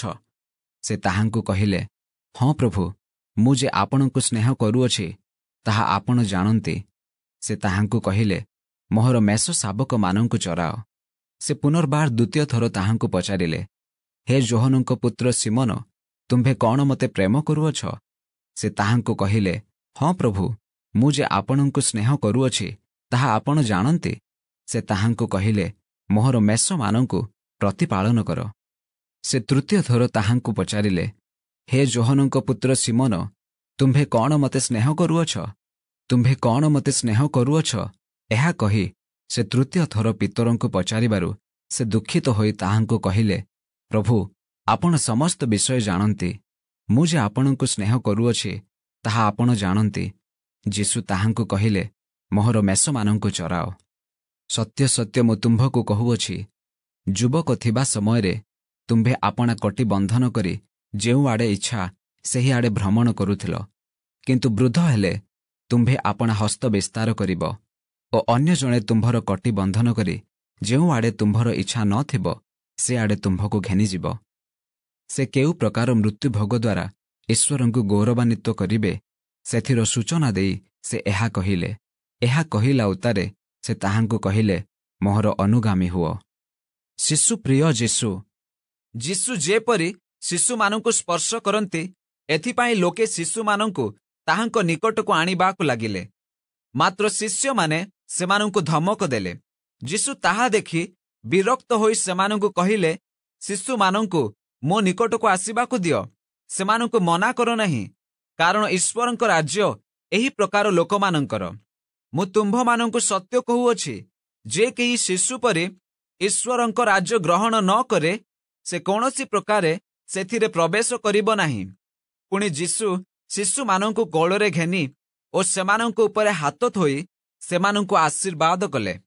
ଜଣେ ଧନୀ ଯୁବା, ସେ ପୁନର୍ବାର ଯାତ୍ରା ଆରମ୍ଭ କରିବା ସମୟରେ ଜଣେ ଦୌଡ଼ି ଆସି ତାହାଙ୍କ ଛାମୁରେ ଆଣ୍ଠୁ ପାତି ତାହାଙ୍କୁ ପଚାରିଲେ, ହେ ସଦ୍ଗୁରୁ, ଅନନ୍ତ ଜୀବନର ଅଧିକାରୀ ହେବା ନିମନ୍ତେ ମୁଁ କ'ଣ କରିବି? ସେଥିରେ ଯୀଶୁ ତାହାଙ୍କୁ କହିଲେ, ମୋତେ ଉତ୍ତମ ବୋଲି କାହିଁକି କହୁଅଛ? ଜଣଙ୍କ ବିନା ଅର୍ଥାତ୍ ଈଶ୍ୱରଙ୍କ ବିନା ଅନ୍ୟ କେହି ଉତ୍ତମ ନୁହେଁ। ଆଜ୍ଞାଗୁଡ଼ିକ ତ ତୁମ୍ଭେ ଜାଣ, ନରହତ୍ୟା କର ନାହିଁ, ବ୍ୟଭିଚାର କର ନାହିଁ, ଚୋରି କର ନାହିଁ, ମିଥ୍ୟା ସାକ୍ଷ୍ୟ ଦିଅ ନାହିଁ, ପ୍ରବଞ୍ଚନା କର ନାହିଁ, ଆପଣା ପିତାମାତାଙ୍କୁ ସମାଦର କର। ସେ ତାହାଙ୍କୁ କହିଲେ, ହେ ଗୁରୁ, ଏହି ସମସ୍ତ ମୁଁ ଯୌବନ କାଳରୁ ପାଳନ କରି ଆସିଅଛି। ଯୀଶୁ ତାହାଙ୍କ ପ୍ରତି ଏକ ଦୃଷ୍ଟିରେ ଚାହିଁ ତାହାଙ୍କୁ ସ୍ନେହ କଲେ ଓ କହିଲେ, ତୁମ୍ଭର ଗୋଟିଏ ବିଷୟ ଊଣା ଅଛି। ତୁମ୍ଭେ ଯାଇ ଆପଣାର ସର୍ବସ୍ୱ ବିକ୍ରୟ କରି ଦରିଦ୍ରମାନଙ୍କୁ ଦାନ କର, ଆଉ ତୁମ୍ଭେ ସ୍ୱର୍ଗରେ ଧନ ପାଇବ। ପୁଣି ଆସି ମୋହର ଅନୁଗମନ କର। କିନ୍ତୁ ଏହି କଥାରେ ତାହାଙ୍କ ମୁଖ ମଳିନ ହୋଇଗଲା ଓ ସେ ଦୁଃଖିତ ହୋଇ ଚାଲିଗଲେ, କାରଣ ତାହାଙ୍କର ବହୁତ ସମ୍ପତ୍ତି ଥିଲା। ସେଥିରେ ଯୀଶୁ ଚତୁର୍ଦିଗକୁ ଦୃଷ୍ଟିପାତ କରି ଆପଣା ଶିଷ୍ୟମାନଙ୍କୁ କହିଲେ, ଯେଉଁମାନଙ୍କର ଧନ ଅଛି ସେମାନେ କେଡ଼େ କଷ୍ଟରେ ଈଶ୍ୱରଙ୍କ ରାଜ୍ୟରେ ପ୍ରବେଶ କରିବେ। ତାହାଙ୍କ କଥା ଶୁଣି ଶିଷ୍ୟମାନେ ବିସ୍ମୟାନ୍ୱିତ ହେଲେ। କିନ୍ତୁ ଯୀଶୁ ପୁନର୍ବାର ସେମାନଙ୍କୁ ଉତ୍ତର ଦେଲେ, ବତ୍ସଗଣ, ଈଶ୍ୱରଙ୍କ ରାଜ୍ୟରେ ପ୍ରବେଶ କରିବା କେଡ଼େ କଷ୍ଟକର। ଈଶ୍ୱରଙ୍କ ରାଜ୍ୟରେ ଧନୀ ଲୋକର ପ୍ରବେଶ କରିବା ଅପେକ୍ଷା ବରଂ ଛୁଞ୍ଚିର ଛିଦ୍ର ଦେଇ ଓଟର ଯିବାର ସହଜ। ଏଥିରେ ସେମାନେ ଅତିଶୟ ଆଶ୍ଚର୍ଯ୍ୟାନ୍ୱିତ ହୋଇ ପରସ୍ପରକୁ କହିଲେ, ତେବେ କିଏ ପରିତ୍ରାଣ ପାଇପାରେ? ଯୀଶୁ ସେମାନଙ୍କୁ ଏକ ଦୃଷ୍ଟିରେ ଚାହିଁ କହିଲେ, ଏହା ମନୁଷ୍ୟ ନିମନ୍ତେ ଅସାଧ୍ୟ, କିନ୍ତୁ ଈଶ୍ୱରଙ୍କ ନିମନ୍ତେ ନୁହେଁ, କାରଣ ଈଶ୍ୱରଙ୍କ ନିମନ୍ତେ ସମସ୍ତ ସାଧ୍ୟ। ପିତର ତାହାଙ୍କୁ କହିବାକୁ ଲାଗିଲେ, ଦେଖନ୍ତୁ, ଆମ୍ଭେମାନେ ସମସ୍ତ ପରିତ୍ୟାଗ କରି ଆପଣଙ୍କ ଅନୁଗାମୀ ହୋଇଅଛୁ। ଯୀଶୁ କହିଲେ, ମୁଁ ତୁମ୍ଭମାନଙ୍କୁ ସତ୍ୟ କହୁଅଛି, ଯେଉଁ ଲୋକ ମୋହର ଓ ସୁସମାଚାର ନିମନ୍ତେ ଗୃହ କିମ୍ବା ଭାଇ କି ଭଉଣୀ କି ମାତା କି ପିତା କି ସନ୍ତାନ ସନ୍ତତି କି ଭୂମି ପରିତ୍ୟାଗ କରିଅଛି, ଆଉ ଏବେ ଇହ କାଳରେ ତାଡ଼ନା ସଙ୍ଗେ ସଙ୍ଗେ ଶତ ଗୁଣରେ ଗୃହ, ଭାଇ, ଭଉଣୀ, ମାତା, ସନ୍ତାନ ସନ୍ତତି ଓ ଭୂମି, ପୁଣି ପରକାଳରେ ଅନନ୍ତ ଜୀବନ ନ ପାଇବ, ଏପରି ଲୋକ କେହି ନାହିଁ। କିନ୍ତୁ ପ୍ରଥମରେ ଥିବା ଅନେକ ଲୋକ ଶେଷରେ ପଡ଼ିବେ ଓ ଶେଷରେ ଥିବା ଅନେକ ଲୋକ ପ୍ରଥମ ହେବେ। ନିଜ ମୃତ୍ୟୁ ବିଷୟରେ ଯୀଶୁଙ୍କ ତୃତୀୟ ଥର ସୂଚନା। ସେମାନେ ଜେରୁସାଲାମ ସହରକୁ ଯାତ୍ରା କରୁଥିବା ସମୟରେ ପଥ ମଧ୍ୟରେ ଥିଲେ ଓ ଯୀଶୁ ସେମାନଙ୍କ ଆଗେ ଆଗେ ଯାଉଥିଲେ, ଆଉ ଶିଷ୍ୟମାନେ ବିସ୍ମୟାନ୍ୱିତ ଓ ପଛରେ ଆସୁଥିବା ଲୋକେ ଭୀତ ହୋଇଥିଲେ। ଏଣୁ ସେ ପୁନର୍ବାର 12 ଶିଷ୍ୟଙ୍କୁ ଅନ୍ତର କରି ତାହାଙ୍କ ପ୍ରତି ଯାହା ଯାହା ଘଟିବାକୁ ଯାଉଅଛି ସେହି ସବୁ ସେମାନଙ୍କୁ ଜଣାଇବାକୁ ଲାଗିଲେ। ଯୀଶୁ କହିଲେ, ଦେଖ, ଆମ୍ଭେମାନେ ଜେରୁସାଲାମ ସହରକୁ ଯାତ୍ରା କରୁଅଛୁ। ମନୁଷ୍ୟପୁତ୍ର ପ୍ରଧାନ ଯାଜକ ଓ ଶାସ୍ତ୍ରୀମାନଙ୍କ ହସ୍ତରେ ସମର୍ପିତ ହେବେ, ଆଉ ସେମାନେ ତାହାଙ୍କୁ ପ୍ରାଣ ଦଣ୍ଡାଦେଶ ଦେଇ ଅଣଜିହୁଦୀମାନଙ୍କ ହସ୍ତରେ ସମର୍ପଣ କରିବେ। ପୁଣି ଶାସ୍ତ୍ରୀମାନେ ତାହାଙ୍କୁ ପରିହାସ କରିବେ, ତାହାଙ୍କ ଉପରେ ଛେପ ପକାଇବେ, ତାହାଙ୍କୁ କୋରଡ଼ା ମାରିବେ ଓ ବଧ କରିବେ, ଆଉ 3 ଦିନ ପରେ ସେ ପୁନରୁତ୍ଥିତ ହେବେ। ଯୀଶୁ ସେହି ସ୍ଥାନରୁ ପ୍ରସ୍ଥାନ କରି ଜିହୁଦିଆ ପ୍ରଦେଶର ସୀମା ଓ ଜର୍ଦ୍ଦନ ନଦୀର ଅପର ପାରିକୁ ଆସିଲେ। ଆଉ ଲୋକସମୂହ ପୁନର୍ବାର ତାହାଙ୍କ ନିକଟରେ ଏକତ୍ର ହୁଅନ୍ତେ ସେ ନିଜ ରୀତି ଅନୁସାରେ ସେମାନଙ୍କୁ ପୁଣି ଶିକ୍ଷା ଦେବାକୁ ଲାଗିଲେ। ଇତିମଧ୍ୟରେ ଫାରୁସୀମାନେ ତାହାଙ୍କ ନିକଟକୁ ଆସି ତାହାଙ୍କୁ ପରୀକ୍ଷା କରି ପଚାରିଲେ, ଆପଣା ସ୍ତ୍ରୀକୁ ପରିତ୍ୟାଗ କରିବା କ'ଣ ପୁରୁଷ ପକ୍ଷରେ ନ୍ୟାୟସଙ୍ଗତ? ଯୀଶୁ ସେମାନଙ୍କୁ ଉତ୍ତର ଦେଲେ, ମୋଶା ତୁମ୍ଭମାନଙ୍କୁ କି ଆଜ୍ଞା ଦେଇଅଛନ୍ତି? ସେମାନେ କହିଲେ, ତ୍ୟାଗପତ୍ର ଲେଖି ସ୍ତ୍ରୀକୁ ପରିତ୍ୟାଗ କରିବା ନିମନ୍ତେ ମୋଶା ଅନୁମତି ଦେଇଅଛନ୍ତି। ସେଥିରେ ଯୀଶୁ ସେମାନଙ୍କୁ କହିଲେ, ତୁମ୍ଭମାନଙ୍କ ହୃଦୟର କଠିନତା ଦେଖି ସେ ତୁମ୍ଭମାନଙ୍କ ନିମନ୍ତେ ଏହି ଆଜ୍ଞା ଲେଖିଅଛନ୍ତି। କିନ୍ତୁ ସୃଷ୍ଟିର ଆରମ୍ଭରୁ ଈଶ୍ୱର ସେମାନଙ୍କୁ ପୁରୁଷ ଓ ସ୍ତ୍ରୀ କରି ସୃଷ୍ଟି କଲେ। ଏହି କାରଣରୁ ପୁରୁଷ ଆପଣା ପିତାମାତାଙ୍କ ଠାରୁ ଅଲଗା ହେବ, ଆଉ ସେମାନେ ଦୁହେଁ ଏକାଙ୍ଗ ହେବେ। ଏଣୁ ସେମାନେ ଆଉ ଦୁଇ ନୁହନ୍ତି, କିନ୍ତୁ ଏକାଙ୍ଗ ଅଟନ୍ତି। ଅତଏବ ଈଶ୍ୱର ଯାହା ସଂଯୁକ୍ତ କରିଅଛନ୍ତି, ମନୁଷ୍ୟ ତାହା ଭିନ୍ନ ନ କରୁ। ପରେ ଶିଷ୍ୟମାନେ ଘରେ ଯୀଶୁଙ୍କୁ ଏ ବିଷୟ ପୁନର୍ବାର ପଚାରିବାକୁ ଲାଗିଲେ। ସେଥିରେ ସେ ସେମାନଙ୍କୁ କହିଲେ, ଯେ କେହି ଆପଣା ସ୍ତ୍ରୀକୁ ପରିତ୍ୟାଗ କରି ଅନ୍ୟକୁ ବିବାହ କରେ, ସେ ତାହା ବିରୁଦ୍ଧରେ ବ୍ୟଭିଚାର କରେ। ଆଉ ଯଦି ସ୍ତ୍ରୀ ଆପଣା ସ୍ୱାମୀକୁ ପରିତ୍ୟାଗ କରି ଅନ୍ୟକୁ ବିବାହ କରେ, ତେବେ ସେ ବ୍ୟଭିଚାର କରେ। ଯୀଶୁ ଓ ତାହାଙ୍କ ପ୍ରିୟ ଶିଷ୍ୟ। ଯୀଶୁ ଯେଉଁ ଶିଷ୍ୟଙ୍କୁ ପ୍ରେମ କରୁଥିଲେ ଓ ଯେ ମଧ୍ୟ ରାତ୍ରିଭୋଜ ସମୟରେ ତାହାଙ୍କ ବକ୍ଷସ୍ଥଳରେ ଆଉଜି ପଡ଼ି, ପ୍ରଭୁ, ଆପଣଙ୍କୁ କିଏ ଶତ୍ରୁ ହସ୍ତରେ ସମର୍ପଣ କରିବ ବୋଲି ପଚାରିଥିଲେ, ସେହି ଶିଷ୍ୟଙ୍କୁ ପିତର ବୁଲି ପଡ଼ି ପଛରେ ଆସୁଥିବା ଦେଖିଲେ। ପିତର ତାହାଙ୍କୁ ଦେଖି ଯୀଶୁଙ୍କୁ ପଚାରିଲେ, ପ୍ରଭୁ, ଏହାର ବିଷୟରେ କ'ଣ? ଯୀଶୁ ତାହାଙ୍କୁ କହିଲେ, ମୋହର ଆଗମନ ପର୍ଯ୍ୟନ୍ତ ସେ ରହୁ ବୋଲି ଯଦି ମୁଁ ଇଚ୍ଛା କରେ, ତାହେଲେ ସେଥିରେ ତୁମ୍ଭର କ'ଣ ଅଛି? ତୁମ୍ଭେ ମୋହର ଅନୁଗାମୀ ହୁଅ। ସେଥିରେ ସେହି ଶିଷ୍ୟ ଯେ ମରିବ ନାହିଁ, ଭାଇମାନଙ୍କ ମଧ୍ୟରେ ଏହି କଥା ବ୍ୟାପିଗଲା। ମାତ୍ର ସେ ମରିବ ନାହିଁ ବୋଲି ଯୀଶୁ ତାହାଙ୍କୁ କହିନଥିଲେ, କିନ୍ତୁ ମୋହର ଆଗମନ ପର୍ଯ୍ୟନ୍ତ ସେ ରହୁ ବୋଲି ଯଦି ମୁଁ ଇଚ୍ଛା କରେ, ତାହେଲେ ସେଥିରେ ତୁମ୍ଭର କ'ଣ ଅଛି ବୋଲି କହିଥିଲେ। ଯେ ଏହି ସମସ୍ତ ବିଷୟରେ ସାକ୍ଷ୍ୟ ଦେଉଅଛନ୍ତି ଓ ଏହି ସମସ୍ତ ଲେଖିଅଛନ୍ତି, ସେ ସେହି ଶିଷ୍ୟ, ଆଉ ତାହାଙ୍କ ସାକ୍ଷ୍ୟ ଯେ ସତ୍ୟ, ତାହା ଆମ୍ଭେମାନେ ଜାଣୁ। ଉପସଂହାର। ପୁଣି ଯୀଶୁ ଆହୁରି ଅନେକ ଅନେକ କର୍ମ ମଧ୍ୟ କରିଥିଲେ। ସେହି ସବୁ ଯଦି ଗୋଟି ଗୋଟି କରି ଲେଖାଯାଆନ୍ତା, ତାହେଲେ ଏତେ ପୁସ୍ତକ ଲେଖା ହୁଅନ୍ତା ଯେ ମୋହର ବିଚାରରେ ସମୁଦାୟ ଜଗତରେ ସୁଦ୍ଧା ସେହି ସବୁ ରଖିବା ନିମନ୍ତେ ସ୍ଥାନ ହୁଅନ୍ତା ନାହିଁ। ଯାକୁବ ଓ ଜହନଙ୍କ ଅନୁରୋଧ। ପରେ ଜେବଦୀଙ୍କ ପୁତ୍ରମାନେ ଯାକୁବ ଓ ଜୋହନ ତାହାଙ୍କ ଛାମୁକୁ ଆସି କହିଲେ, ହେ ଗୁରୁ, ଆମ୍ଭମାନଙ୍କର ଇଚ୍ଛା ଯେ ଆମ୍ଭେମାନେ ଆପଣଙ୍କଠାରୁ ଯାହା କିଛି ମାଗିବୁ, ତାହା ଆମ୍ଭମାନଙ୍କ ପାଇଁ ଆପଣ କରନ୍ତୁ। ତହୁଁ ସେ ସେମାନଙ୍କୁ ପଚାରିଲେ, ମୁଁ ତୁମ୍ଭମାନଙ୍କ ପାଇଁ କ'ଣ କରିବି ବୋଲି ତୁମ୍ଭେମାନେ ଇଚ୍ଛା କରୁଅଛ? ସେମାନେ ତାହାଙ୍କୁ କହିଲେ, ଆପଣ ମହିମା ପ୍ରାପ୍ତ ହେଲେ ଯେପରି ଆମ୍ଭମାନଙ୍କ ମଧ୍ୟରୁ ଜଣେ ଆପଣଙ୍କ ଦକ୍ଷିଣ ପାର୍ଶ୍ୱରେ ଓ ଅନ୍ୟ ଜଣକ ବାମ ପାର୍ଶ୍ୱରେ ବସିବ, ଆମ୍ଭମାନଙ୍କୁ ଏହି ବର ଦିଅନ୍ତୁ। କିନ୍ତୁ ଯୀଶୁ ସେମାନଙ୍କୁ କହିଲେ, ତୁମ୍ଭେମାନେ କ'ଣ ମାଗୁଅଛ ତାହା ଜାଣୁନାହଁ। ମୁଁ ଯେଉଁ ପାତ୍ରରେ ପାନ କରୁଅଛି, ସେଥିରେ କି ତୁମ୍ଭେମାନେ ପାନ କରିପାର? ଅବା ମୁଁ ଯେଉଁ ବାପ୍ତିସ୍ମରେ ବାପ୍ତିଜିତ ହେଉଅଛି, ସେଥିରେ କି ତୁମ୍ଭେମାନେ ବାପ୍ତିଜିତ ହୋଇପାର? ସେମାନେ ତାହାଙ୍କୁ କହିଲେ, ଆମ୍ଭେମାନେ ପାରୁ। ଯୀଶୁ ସେମାନଙ୍କୁ କହିଲେ, ମୁଁ ଯେଉଁ ପାତ୍ରରେ ପାନ କରୁଅଛି, ତୁମ୍ଭେମାନେ ସେଥିରେ ପାନ କରିବ। ପୁଣି ମୁଁ ଯେଉଁ ବାପ୍ତିସ୍ମରେ ବାପ୍ତିଜିତ ହେଉଅଛି, ତୁମ୍ଭେମାନେ ସେଥିରେ ବାପ୍ତିଜିତ ହେବ। କିନ୍ତୁ ମୋହର ଦକ୍ଷିଣ ଅବା ବାମ ପାର୍ଶ୍ୱରେ ବସିବାକୁ ଦେବା ମୋହର ଅଧିକାର ବିଷୟ ନୁହେଁ, ବରଂ ଯେଉଁମାନଙ୍କ ନିମନ୍ତେ ସ୍ଥାନ ପ୍ରସ୍ତୁତ କରାଯାଇଅଛି ସେମାନେ ବସିବେ। ଅନ୍ୟ 10 ଜଣ ଏହା ଶୁଣି ଯାକୁବ ଓ ଯୋହନଙ୍କ ଉପରେ ବିରକ୍ତ ହେବାକୁ ଲାଗିଲେ। ସେଥିରେ ଯୀଶୁ ସେମାନଙ୍କୁ ପାଖକୁ ଡାକି କହିଲେ, ଯେଉଁମାନେ ଅଣଜିହୁଦୀ ମାନଙ୍କର ଶାସନକର୍ତ୍ତା ରୂପେ ଗଣିତ, ସେମାନେ ସେମାନଙ୍କ ଉପରେ ପ୍ରଭୁତ୍ୱ କରନ୍ତି ଓ ଅଣଜିହୁଦୀ ମାନଙ୍କର ମହାନ ବ୍ୟକ୍ତିମାନେ ସେମାନଙ୍କ ଉପରେ କର୍ତ୍ତୃତ୍ୱ କରନ୍ତି। ଏହା ତୁମ୍ଭେମାନେ ଜାଣ। କିନ୍ତୁ ତୁମ୍ଭମାନଙ୍କ ମଧ୍ୟରେ ସେ ପ୍ରକାର ନୁହେଁ। ମାତ୍ର ତୁମ୍ଭମାନଙ୍କ ମଧ୍ୟରେ ଯେ କେହି ମହାନ ହେବାକୁ ଇଚ୍ଛା କରେ, ସେ ତୁମ୍ଭମାନଙ୍କର ସେବକ ହେଉ। ପୁଣି ତୁମ୍ଭମାନଙ୍କ ମଧ୍ୟରେ ଯେ କେହି ପ୍ରଧାନ ହେବାକୁ ଇଚ୍ଛା କରେ, ସେ ସମସ୍ତଙ୍କର ଦାସ ହେଉ। କାରଣ ମନୁଷ୍ୟ ପୁତ୍ର ମଧ୍ୟ ସେବା ପାଇବାକୁ ଆସିନାହାନ୍ତି, ମାତ୍ର ସେବା କରିବାକୁ ଓ ଅନେକଙ୍କ ନିମନ୍ତେ ମୁକ୍ତିର ମୂଲ୍ୟ ସ୍ୱରୂପେ ଆପଣା ପ୍ରାଣ ଦେବାକୁ ଆସିଅଛନ୍ତି। ବାର୍ଟିମୟ ଅନ୍ଧ ବ୍ୟକ୍ତିର ସୁସ୍ଥତା ପରେ ସେମାନେ ଜିରିହରେ ଉପସ୍ଥିତ ହେଲେ। ଆଉ ସେ ଆପଣା ଶିଷ୍ୟ ସମୂହ ଓ ବହୁ ସଂଖ୍ୟକ ଲୋକ ସହିତ ଜିରିହରୁ ପ୍ରସ୍ଥାନ କରିବା ସମୟରେ ଟିମାୟର ପୁତ୍ର ବାର୍ଟିମୟ ନାମକ ଜଣେ ଅନ୍ଧ ଭିକ୍ଷୁକ ପଥ ପାର୍ଶ୍ୱରେ ବସିଥିଲା। ସେ ଯେ ନାଜରେତୀୟ ଯୀଶୁ, ଏହା ଶୁଣି ସେ ଉଚ୍ଚସ୍ୱରରେ କହିବାକୁ ଲାଗିଲା, ହେ ଦାଉଦଙ୍କ ସନ୍ତାନ ଯୀଶୁ, ମୋତେ ଦୟା କରନ୍ତୁ। ଏଥିରେ ଅନେକ ତାହାଙ୍କୁ ତୁନି ହେବା ପାଇଁ ଧମକ ଦେବାକୁ ଲାଗିଲେ। କିନ୍ତୁ ସେ ଆହୁରି ଅଧିକ ଉଚ୍ଚସ୍ୱରରେ କହିବାକୁ ଲାଗିଲା, ହେ ଦାଉଦଙ୍କ ସନ୍ତାନ, ମୋତେ ଦୟା କରନ୍ତୁ।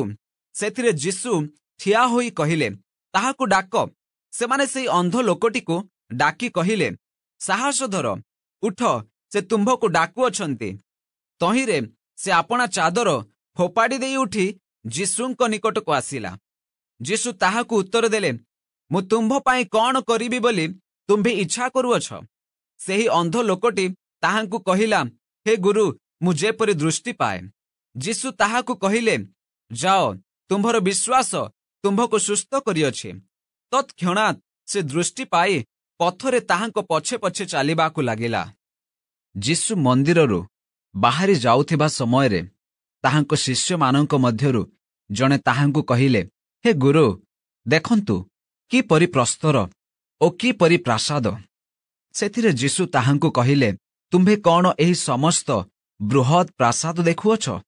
ଏକ ପ୍ରସ୍ତର ଅନ୍ୟ ପ୍ରସ୍ତର ଉପରେ ରହିବ ନାହିଁ, ସମସ୍ତ ହିଁ ଭୂମିସାତ୍ ହେବ। ଯୁଗ ଶେଷର ଲକ୍ଷଣ। ପରେ ସେ ଜିତ ପର୍ବତ ଉପରେ ମନ୍ଦିର ସମ୍ମୁଖରେ ବସନ୍ତେ ପିତର, ଯାକୁବ, ଯୋହନ ଓ ଆନ୍ଦ୍ରିୟ ତାହାଙ୍କୁ ଗୋପନରେ ପଚାରିବାକୁ ଲାଗିଲେ, ଏସବୁ କେବେ ଘଟିବ?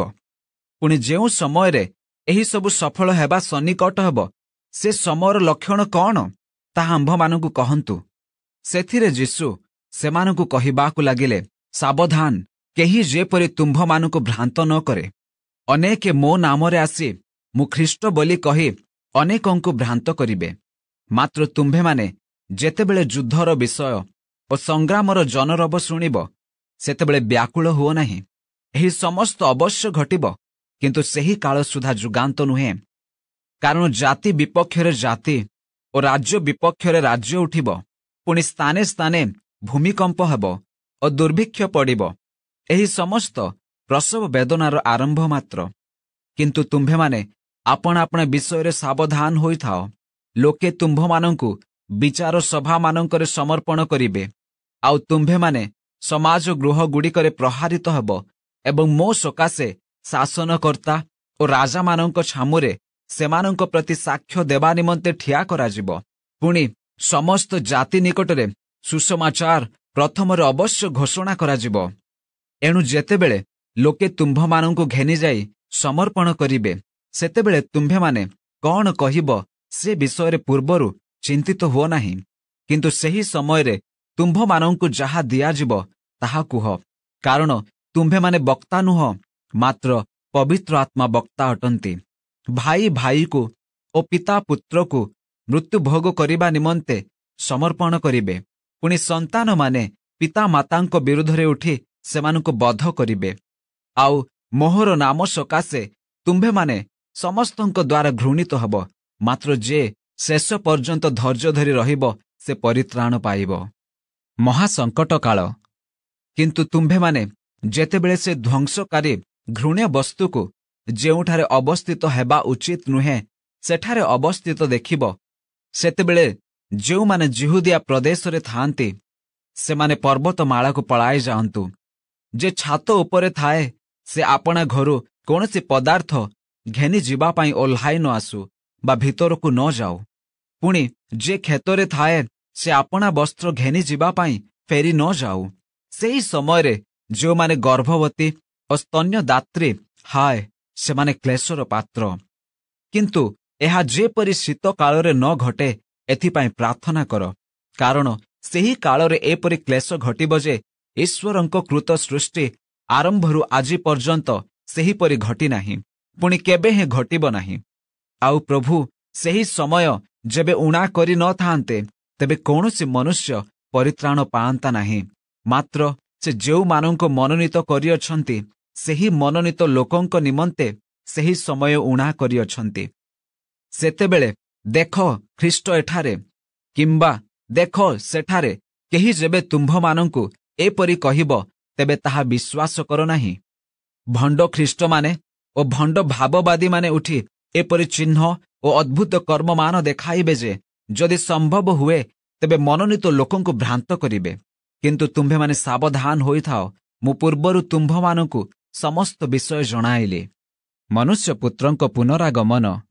ମାତ୍ର ସେହି ସମୟରେ ସେହି କ୍ଲେଶ ଉତ୍ତାରେ ସୂର୍ଯ୍ୟ ଅନ୍ଧକାରମୟ ହେବ ଓ ଚନ୍ଦ୍ର ଆଲୋକ ଦେବ ନାହିଁ। ପୁଣି ନକ୍ଷତ୍ରମାଳା ଆକାଶରୁ ଖସି ପଡ଼ିବାକୁ ଲାଗିବେ ଓ ଆକାଶ ମଣ୍ଡଳସ୍ଥ ଶକ୍ତିସମୂହ ବିଚଳିତ ହେବେ।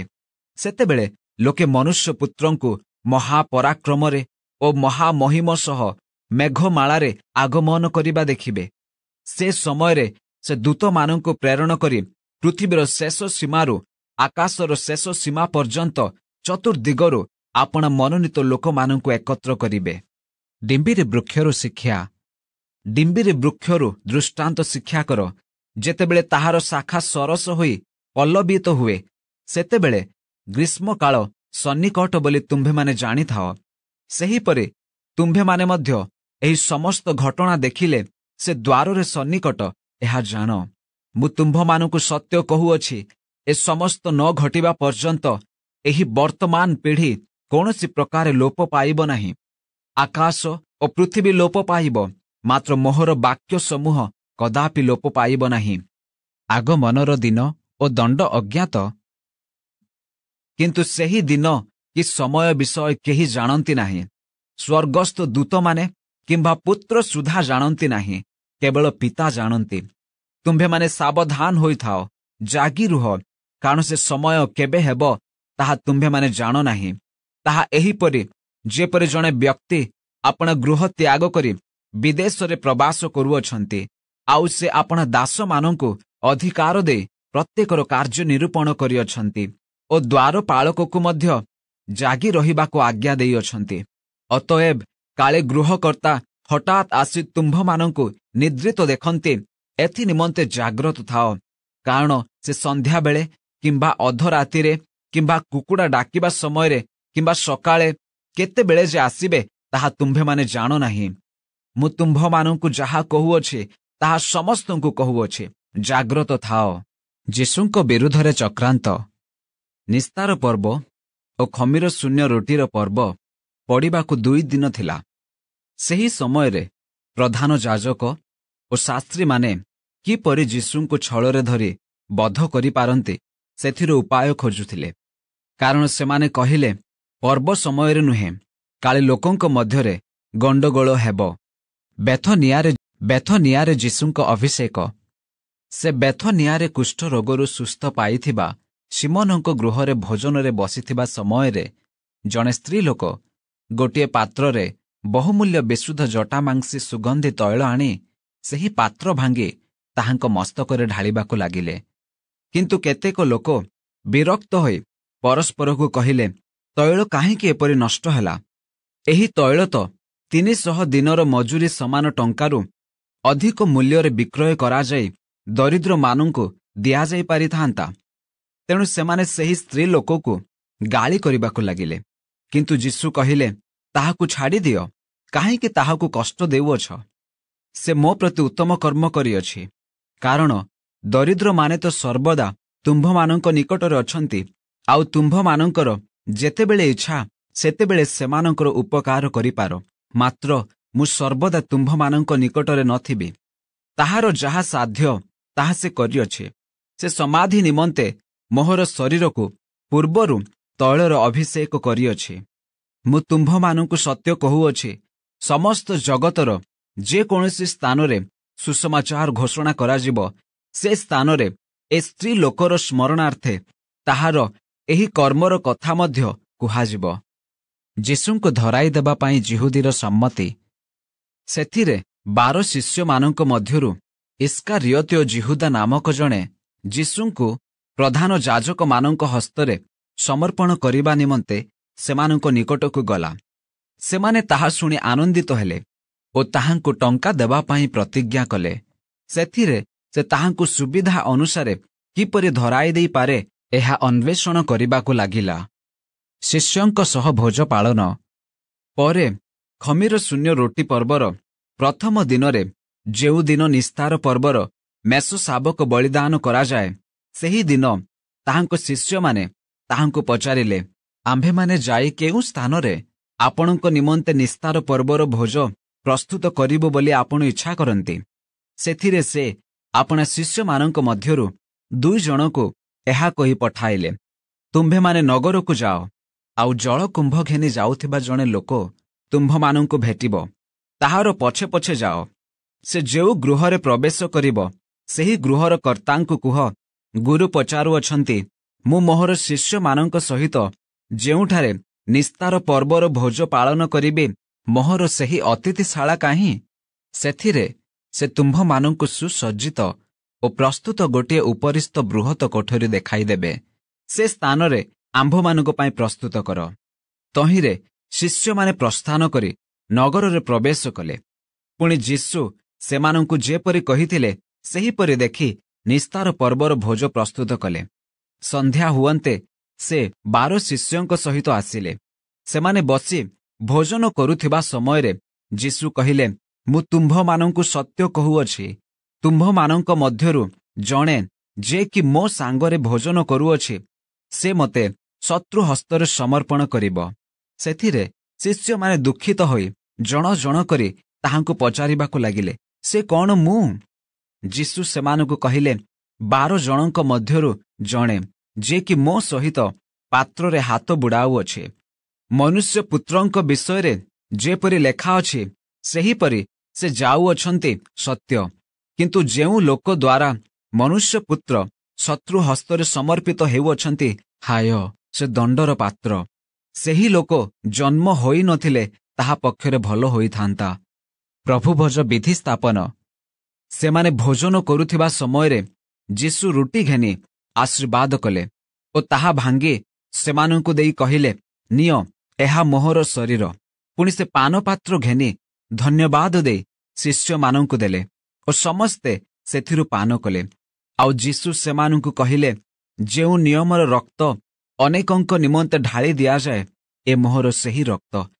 ମୁଁ ତୁମ୍ଭମାନଙ୍କୁ ସତ୍ୟ କହୁଅଛି, ଯେଉଁଦିନ ମୁଁ ଈଶ୍ୱରଙ୍କ ରାଜ୍ୟରେ ନୂଆ କରି ଦ୍ରାକ୍ଷା ଫଳର ରସ ପାନ କରିବି, ସେହି ଦିନ ପର୍ଯ୍ୟନ୍ତ ଏହା ଆଉ କେବେ ହେଁ ପାନ କରିବି ନାହିଁ। ପୁଣି ସେମାନେ ସ୍ତବଗାନ କଲା ଉତ୍ତାରେ ଜିତ ପର୍ବତକୁ ବାହାରିଗଲେ। ପିତରଙ୍କ ଅସ୍ୱୀକାରର ପୂର୍ବ ସୂଚନା। ସେତେବେଳେ ଯୀଶୁ ସେମାନଙ୍କୁ କହିଲେ, ତୁମ୍ଭେମାନେ ସମସ୍ତେ ବିଘ୍ନ ପାଇବ, କାରଣ ଲେଖା ଅଛି, ଆମ୍ଭେ ମେଷପାଳକକୁ ପ୍ରହାର କରିବା, ଆଉ ମେଷଗୁଡ଼ିକ ଛିନ୍ନ ଭିନ୍ନ ହୋଇଯିବେ। କିନ୍ତୁ ମୁଁ ଉତ୍ଥିତ ହେବା ପରେ ତୁମ୍ଭମାନଙ୍କ ଆଗେ ଗାଲିଲିକୁ ଯିବି। ମାତ୍ର ପିତର ତାହାଙ୍କୁ କହିଲେ, ଯଦ୍ୟପି ସମସ୍ତେ ବିଘ୍ନ ପାଇବେ, ତଥାପି ମୁଁ ପାଇବି ନାହିଁ। ଯୀଶୁ ତାହାଙ୍କୁ କହିଲେ, ମୁଁ ତୁମ୍ଭକୁ ସତ୍ୟ କହୁଅଛି, ଆଜି ଏହି ରାତିରେ କୁକୁଡ଼ା ଦ୍ୱିତୀୟ ଥର ଡାକିବା ପୂର୍ବରୁ ତୁମ୍ଭେ ମୋତେ 3 ଥର ଅସ୍ୱୀକାର କରିବ। କିନ୍ତୁ ପିତର ଦୃଢ଼ ରୂପେ କହିବାକୁ ଲାଗିଲେ, ଯଦି ମୋତେ ଆପଣଙ୍କ ସାଙ୍ଗରେ ମରିବାକୁ ହୁଏ, ତଥାପି ମୁଁ ଆପଣଙ୍କୁ କେବେ ହେଁ ଅସ୍ୱୀକାର କରିବି ନାହିଁ। ପୁଣି ସମସ୍ତେ ମଧ୍ୟ ସେହି ପ୍ରକାର କହିଲେ। କିନ୍ତୁ ପିତର ଦୃଢ଼ ରୂପେ କହିବାକୁ ଲାଗିଲେ, ଯଦି ମୋତେ ଆପଣଙ୍କ ସାଙ୍ଗରେ ମରିବାକୁ ହୁଏ, ତଥାପି ମୁଁ ଆପଣଙ୍କୁ କେବେ ହେଁ ଅସ୍ୱୀକାର କରିବି ନାହିଁ। ପୁଣି ସମସ୍ତେ ମଧ୍ୟ ସେହି ପ୍ରକାର କହିଲେ। ଗେତ୍ସେମାନିରେ ଯୀଶୁଙ୍କର ପ୍ରାର୍ଥନା ପରେ ସେମାନେ ଗେତ୍ସିମାନି ନାମକ ଗୋଟିଏ ସ୍ଥାନକୁ ଆସିଲେ। ଆଉ ଯୀଶୁ ଆପଣା ଶିଷ୍ୟମାନଙ୍କୁ କହିଲେ, ମୁଁ ପ୍ରାର୍ଥନା କରୁଥିବା ପର୍ଯ୍ୟନ୍ତ ତୁମ୍ଭେମାନେ ଏଠାରେ ବସିଥାଅ। ପୁଣି ସେ ପିତର, ଯାକୁବ ଓ ଯୋହନଙ୍କୁ ସାଙ୍ଗରେ ଘେନି ଅତ୍ୟନ୍ତ ବିସ୍ମୟାନ୍ୱିତ ଓ ବ୍ୟାକୁଳ ହେବାକୁ ଲାଗିଲେ। ସେଥିରେ ଯୀଶୁ ସେମାନଙ୍କୁ କହିଲେ, ମୋହର ପ୍ରାଣ ମୃତ୍ୟୁଭୋଗ କରିବା ପରେ ଅତ୍ୟନ୍ତ ଶୋକାକୁଳ ହେଉଅଛି। ତୁମ୍ଭେମାନେ ଏଠାରେ ରହି ଜାଗିଥାଅ। ପୁଣି ଯୀଶୁ ଅଳ୍ପ ଦୂର ଆଗକୁ ଯାଇ ଭୂମିରେ ପଡ଼ି, ଯଦି ହୋଇପାରେ ସେହି ସମୟ ତାହାଙ୍କଠାରୁ ଯେପରି ଦୂର ହୁଏ, ଏଥି ନିମନ୍ତେ ପ୍ରାର୍ଥନା କରିବାକୁ ଲାଗିଲେ, ମୋଠାରୁ ଦୂର କର, ତଥାପି ମୋହର ଇଚ୍ଛା ନୁହେଁ, ମାତ୍ର ତୁମ୍ଭର ଇଚ୍ଛା। ସିମୋନ, ତୁମେ କ'ଣ ଶୋଇପଡ଼ିଲ? ଘଣ୍ଟାଏ ହେଲେ ଜାଗିପାରିଲ ନାହିଁ? ପରୀକ୍ଷାରେ ଯେପରି ନ ପଡ଼, ଏଥିପାଇଁ ଜାଗି ରହି ପ୍ରାର୍ଥନା କର। ଆତ୍ମା ଇଚ୍ଛୁକ ସତ୍ୟ, ମାତ୍ର ଶରୀର ଦୁର୍ବଳ। ସେ ପୁନର୍ବାର ଯାଇ ପୂର୍ବପରି କଥା କହି ପ୍ରାର୍ଥନା କଲେ। ପୁନଶ୍ଚ ସେ ଆସି ସେମାନଙ୍କୁ ନିଦ୍ରିତ ଦେଖିଲେ, କାରଣ ସେମାନଙ୍କ ଆଖି ମାଡ଼ି ପଡ଼ୁଥିଲା, ଆଉ ସେମାନେ ତାହାଙ୍କୁ କି ଉତ୍ତର ଦେବେ ତାହା ଜାଣିନଥିଲେ। ଯୀଶୁ ତୃତୀୟ ଥର ଆସି ଶିଷ୍ୟମାନଙ୍କୁ କହିଲେ, ଅଳ୍ପ କ୍ଷଣ ଶୟନ କରି ବିଶ୍ରାମ କର, ଯଥେଷ୍ଟ ହେଲାଣି। ସେହି ସମୟ ଉପସ୍ଥିତ। ଦେଖ, ମନୁଷ୍ୟପୁତ୍ର ପାପୀମାନଙ୍କ ହସ୍ତରେ ସମର୍ପିତ ହେଉଅଛନ୍ତି। ଉଠ, ଆମ୍ଭେମାନେ ଯିବା। ଦେଖ, ଯେ ମୋତେ ଶତ୍ରୁ ହସ୍ତରେ ସମର୍ପଣ କରୁଅଛି, ସେ ନିକଟବର୍ତ୍ତୀ। ଯୀଶୁ ଶତ୍ରୁ ହସ୍ତରେ ସମର୍ପିତ। ଆଉ ତତ୍କ୍ଷଣାତ୍ ଯୀଶୁ କଥା କହୁଥିବା ସମୟରେ 12ଙ୍କ ମଧ୍ୟରୁ ଜିହୁଦା ନାମକ ଜଣେ ଏବଂ ତାହା ସହିତ ପ୍ରଧାନ ଯାଜକ, ଶାସ୍ତ୍ରୀ ଓ ପ୍ରାଚୀନ ବର୍ଗଙ୍କଠାରୁ ଲୋକସମୂହ ଖଡ୍ଗ ଓ ଠେଙ୍ଗା ଧରି ଆସିଲେ। ତାହାଙ୍କୁ ଶତ୍ରୁ ହସ୍ତରେ ସମର୍ପଣକାରୀ ସେମାନଙ୍କୁ ଏହି ସଙ୍କେତ ଦେଇ କହିଥିଲା, ମୁଁ ଯାହାଙ୍କୁ ଚୁମ୍ବନ କରିବି ସେ ସେହି। ତାହାଙ୍କୁ ଧରି ସାବଧାନରେ ଘେନିଯିବ। ଏଣୁ ସେ ସେହି କ୍ଷଣି ତାହାଙ୍କ ପାଖକୁ ଯାଇ ହେ ଗୁରୁ ବୋଲି କହି ତାହାଙ୍କୁ ଚୁମ୍ବନ କଲା। ସେଥିରେ ସେମାନେ ତାହାଙ୍କ ଉପରେ ହାତ ପକାଇ ତାହାଙ୍କୁ ଧରିଲେ। କିନ୍ତୁ ପାଖରେ ଠିଆ ହୋଇଥିବା ଲୋକମାନଙ୍କ ମଧ୍ୟରୁ ଜଣେ ଖଣ୍ଡା ବାହାର କଲେ ଏବଂ ମହାଯାଜକଙ୍କ ଦାସକୁ ଆଘାତ କରି ତାହାର କାନ କାଟି ପକାଇଲେ। ଯୀଶୁ ସେମାନଙ୍କୁ ଉତ୍ତର ଦେଲେ, ଡକାୟତ ବିରୁଦ୍ଧରେ ବାହାରିବା ପରି ଖଣ୍ଡା ଓ ଠେଙ୍ଗା ଘେନି ତୁମ୍ଭେମାନେ କ'ଣ ମୋତେ ଧରିବାକୁ ଆସିଲ? ମୁଁ ପ୍ରତିଦିନ ତୁମ୍ଭମାନଙ୍କ ସହିତ ମନ୍ଦିରରେ ଥାଇ ଶିକ୍ଷା ଦେଉଥିଲି, କିନ୍ତୁ ତୁମ୍ଭେମାନେ ମୋତେ ଧରିଲ ନାହିଁ। ମାତ୍ର ଧର୍ମଶାସ୍ତ୍ରର ବାକ୍ୟ ସମୂହ ଯେପରି ସଫଳ ହୁଏ, ସେଥି ନିମନ୍ତେ ଏହି ସମସ୍ତ ଘଟୁଅଛି। ସେତେବେଳେ ସମସ୍ତେ ତାହାଙ୍କୁ ଛାଡ଼ି ପଳାଇଗଲେ। କିନ୍ତୁ ଜଣେ ଯୁବା ଉଲଗ୍ନ ଦେହରେ ଖଣ୍ଡେ ସରୁ ଚାଦର ଘୋଡ଼ାଇ ହୋଇ ତାହାଙ୍କ ପଛେ ପଛେ ଯାଉଥିଲା। ସେମାନେ ତାହାକୁ ଧରିଲେ, ମାତ୍ର ସେ ସେହି ସରୁ ଚାଦର ଖଣ୍ଡିକ ଛାଡ଼ିଦେଇ ଖାଲି ଦେହରେ ପଳାଇଗଲା। ଏଥି ଉତ୍ତାରେ ଯୀଶୁ ତିବିରିଆ ହ୍ରଦର କୂଳରେ ଶିଷ୍ୟମାନଙ୍କୁ ପୁନର୍ବାର ଦର୍ଶନ ଦେଲେ। ସେ ଏହି ପ୍ରକାର ଦର୍ଶନ ଦେଲେ। ସିମୋନ ପିତର, ଥୋମା ଯାହାଙ୍କୁ ଦିଦୁମ କହନ୍ତି, ଗାଲିଲେର କାନା ନିବାସୀ ନିଥନିଏଲ, ଜେବଦୀଙ୍କ ପୁତ୍ରମାନେ ଓ ତାହାଙ୍କ ଶିଷ୍ୟମାନଙ୍କ ମଧ୍ୟରୁ ଆଉ 2 ଜଣ ଏକତ୍ର ଥିଲେ। ସିମୋନ ପିତର ସେମାନଙ୍କୁ କହିଲେ, ମୁଁ ମାଛ ଧରିବାକୁ ଯାଉଅଛି। ସେମାନେ ତାହାଙ୍କୁ କହିଲେ, ଆମ୍ଭେମାନେ ମଧ୍ୟ ତୁମ୍ଭ ସାଙ୍ଗରେ ଯିବୁ। ସେମାନେ ବାହାରି ଯାଇ ନୌକାରେ ଚଢ଼ିଲେ, ଆଉ ସେହି ରାତିରେ କିଛି ଧରିପାରିଲେ ନାହିଁ। କିନ୍ତୁ ପାହାନ୍ତା ହେଲା ଉତ୍ତାରେ ଯୀଶୁ କୂଳରେ ଠିଆ ହେଲେ। ତଥାପି ସେ ଯୀଶୁ ବୋଲି ଶିଷ୍ୟମାନେ ଜାଣିଲେ ନାହିଁ।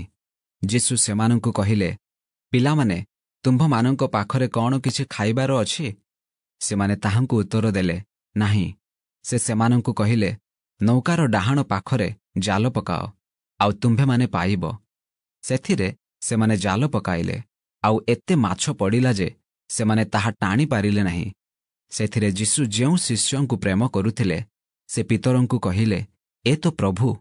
ସିମୋନ ପିତର ଏ ତ ପ୍ରଭୁ ବୋଲି ଶୁଣି ଅଙ୍ଗରଖା ନ ପିନ୍ଧିଥିବାରୁ ଆପଣା ଅଙ୍ଗରଖା ପିନ୍ଧି ସମୁଦ୍ରକୁ ଡେଇଁ ପଡ଼ିଲେ। କିନ୍ତୁ ଅନ୍ୟ ଶିଷ୍ୟମାନେ ନୌକାରେ ଭର୍ତ୍ତି ହୋଇଥିବା ମାଛର ଜାଲ ଟାଣି ଟାଣି ନୌକାକୁ ଆସିଲେ, କାରଣ ସେମାନେ କୂଳରୁ ଅଧିକ ଦୂରରେ ନଥିଲେ, କେବଳ ପ୍ରାୟ 200 ହାତ ଦୂରରେ ଥିଲେ। ସେମାନେ କୂଳରେ ଓହ୍ଲାଇ ସେଠାରେ ଅଙ୍ଗାରର ନିଆଁ, ପୁଣି ତାହା ଉପରେ ଭଜା ମାଛ ଓ ରୁଟି ଥୁଆ ହୋଇଥିବା ଦେଖିଲେ। ଯୀଶୁ ସେମାନଙ୍କୁ କହିଲେ, ତୁମ୍ଭେମାନେ ଏବେ ଯେଉଁ ମାଛ ଧରିଅଛ, ସେଥିରୁ କିଛି ଆଣ। ସିମୋନ ପିତର ଯାଇ 153 ବଡ଼ ବଡ଼ ମାଛରେ ଭର୍ତ୍ତି ହୋଇଥିବା ଜାଲ କୂଳକୁ ଟାଣି ଆଣିଲେ, ଆଉ ଏତେ ମାଛରେ ସୁଦ୍ଧା ଜାଲ ଛିଣ୍ଡିଲା ନାହିଁ।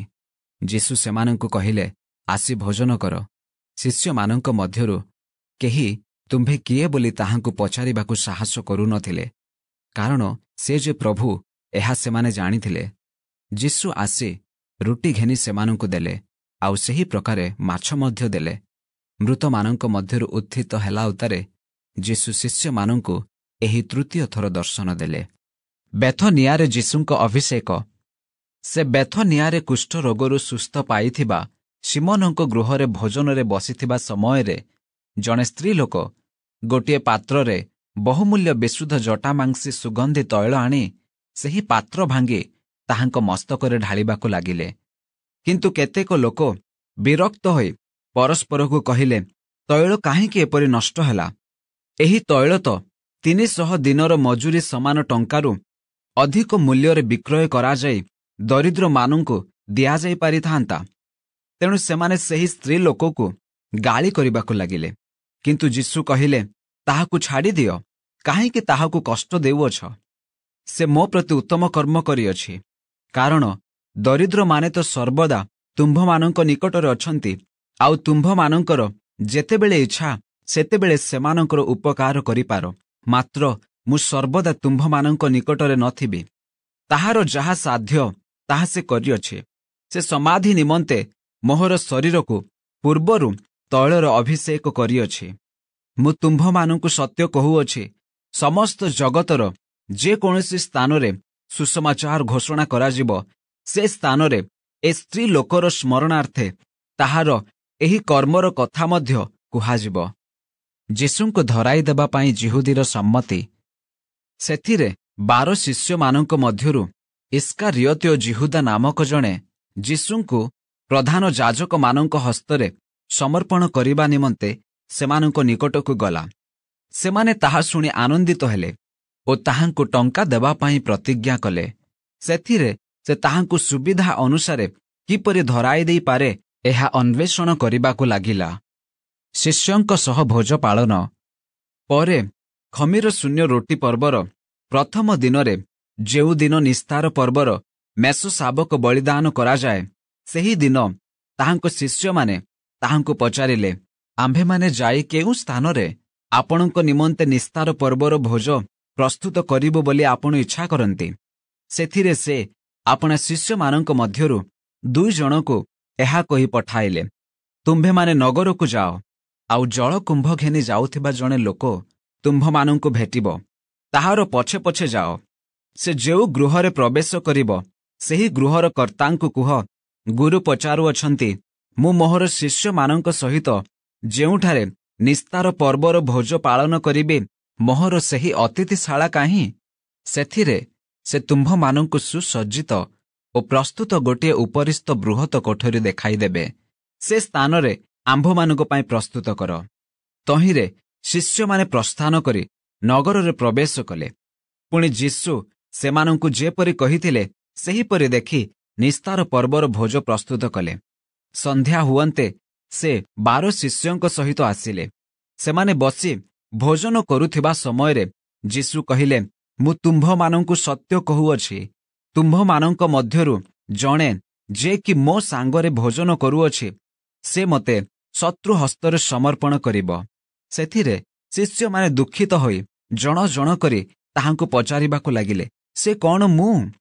ଯୀଶୁ ସେମାନଙ୍କୁ କହିଲେ, 12 ଜଣଙ୍କ ମଧ୍ୟରୁ ଜଣେ ଯେ କି ମୋ ସହିତ ପାତ୍ରରେ ହାତ ବୁଡ଼ାଉଅଛି। ମନୁଷ୍ୟ ପୁତ୍ରଙ୍କ ବିଷୟରେ ଯେପରି ଲେଖା ଅଛି, ସେହିପରି ସେ ଯାଉଅଛନ୍ତି ସତ୍ୟ।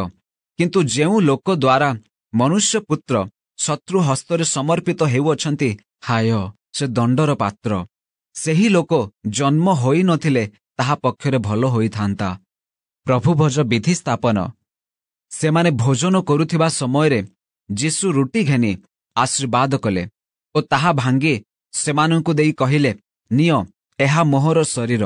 ପୁଣି ସେ ପାନପାତ୍ର ଘେନି ଧନ୍ୟବାଦ ଦେଇ ଶିଷ୍ୟମାନଙ୍କୁ ଦେଲେ ଓ ସମସ୍ତେ ସେଥିରୁ ପାନ କଲେ। ଆଉ ଯୀଶୁ ସେମାନଙ୍କୁ କହିଲେ, ଯେଉଁ ନିୟମର ରକ୍ତ ଅନେକଙ୍କ ନିମନ୍ତେ ଢାଳି ଦିଆଯାଏ, ଏ ମୋହର ସେହି ରକ୍ତ। ମୁଁ ତୁମ୍ଭମାନଙ୍କୁ ସତ୍ୟ କହୁଅଛି, ଯେଉଁଦିନ ମୁଁ ଈଶ୍ୱରଙ୍କ ରାଜ୍ୟରେ ନୂଆ କରି ଦ୍ରାକ୍ଷା ଫଳର ରସ ପାନ କରିବି, ସେହି ଦିନ ପର୍ଯ୍ୟନ୍ତ ଏହା ଆଉ କେବେ ହେଁ ପାନ କରିବି ନାହିଁ। ପୁଣି ସେମାନେ ସ୍ତବ ଗାନ କଲା ଉତ୍ତାରେ ଜିତ ପର୍ବତକୁ ବାହାରିଗଲେ। ପିତରଙ୍କ ଅସ୍ୱୀକାରର ପୂର୍ବ ସୂଚନା। ସେତେବେଳେ ଯୀଶୁ ସେମାନଙ୍କୁ କହିଲେ, ତୁମ୍ଭେମାନେ ସମସ୍ତେ ବିଘ୍ନ ପାଇବ, କାରଣ ଲେଖା ଅଛି, ଆମ୍ଭେ ମେଷପାଳକକୁ ପ୍ରହାର କରିବା, ଆଉ ମେଷଗୁଡ଼ିକ ଛିନ୍ନ ଭିନ୍ନ ହୋଇଯିବେ। କିନ୍ତୁ ମୁଁ ଉତ୍ଥିତ ହେବା ପରେ ତୁମ୍ଭମାନଙ୍କ ଆଗେ ଗାଲିଲିକୁ ଯିବି। ମାତ୍ର ପିତର ତାହାଙ୍କୁ କହିଲେ, ଯଦ୍ୟପି ସମସ୍ତେ ବିଘ୍ନ ପାଇବେ, ତଥାପି ମୁଁ ପାଇବି ନାହିଁ।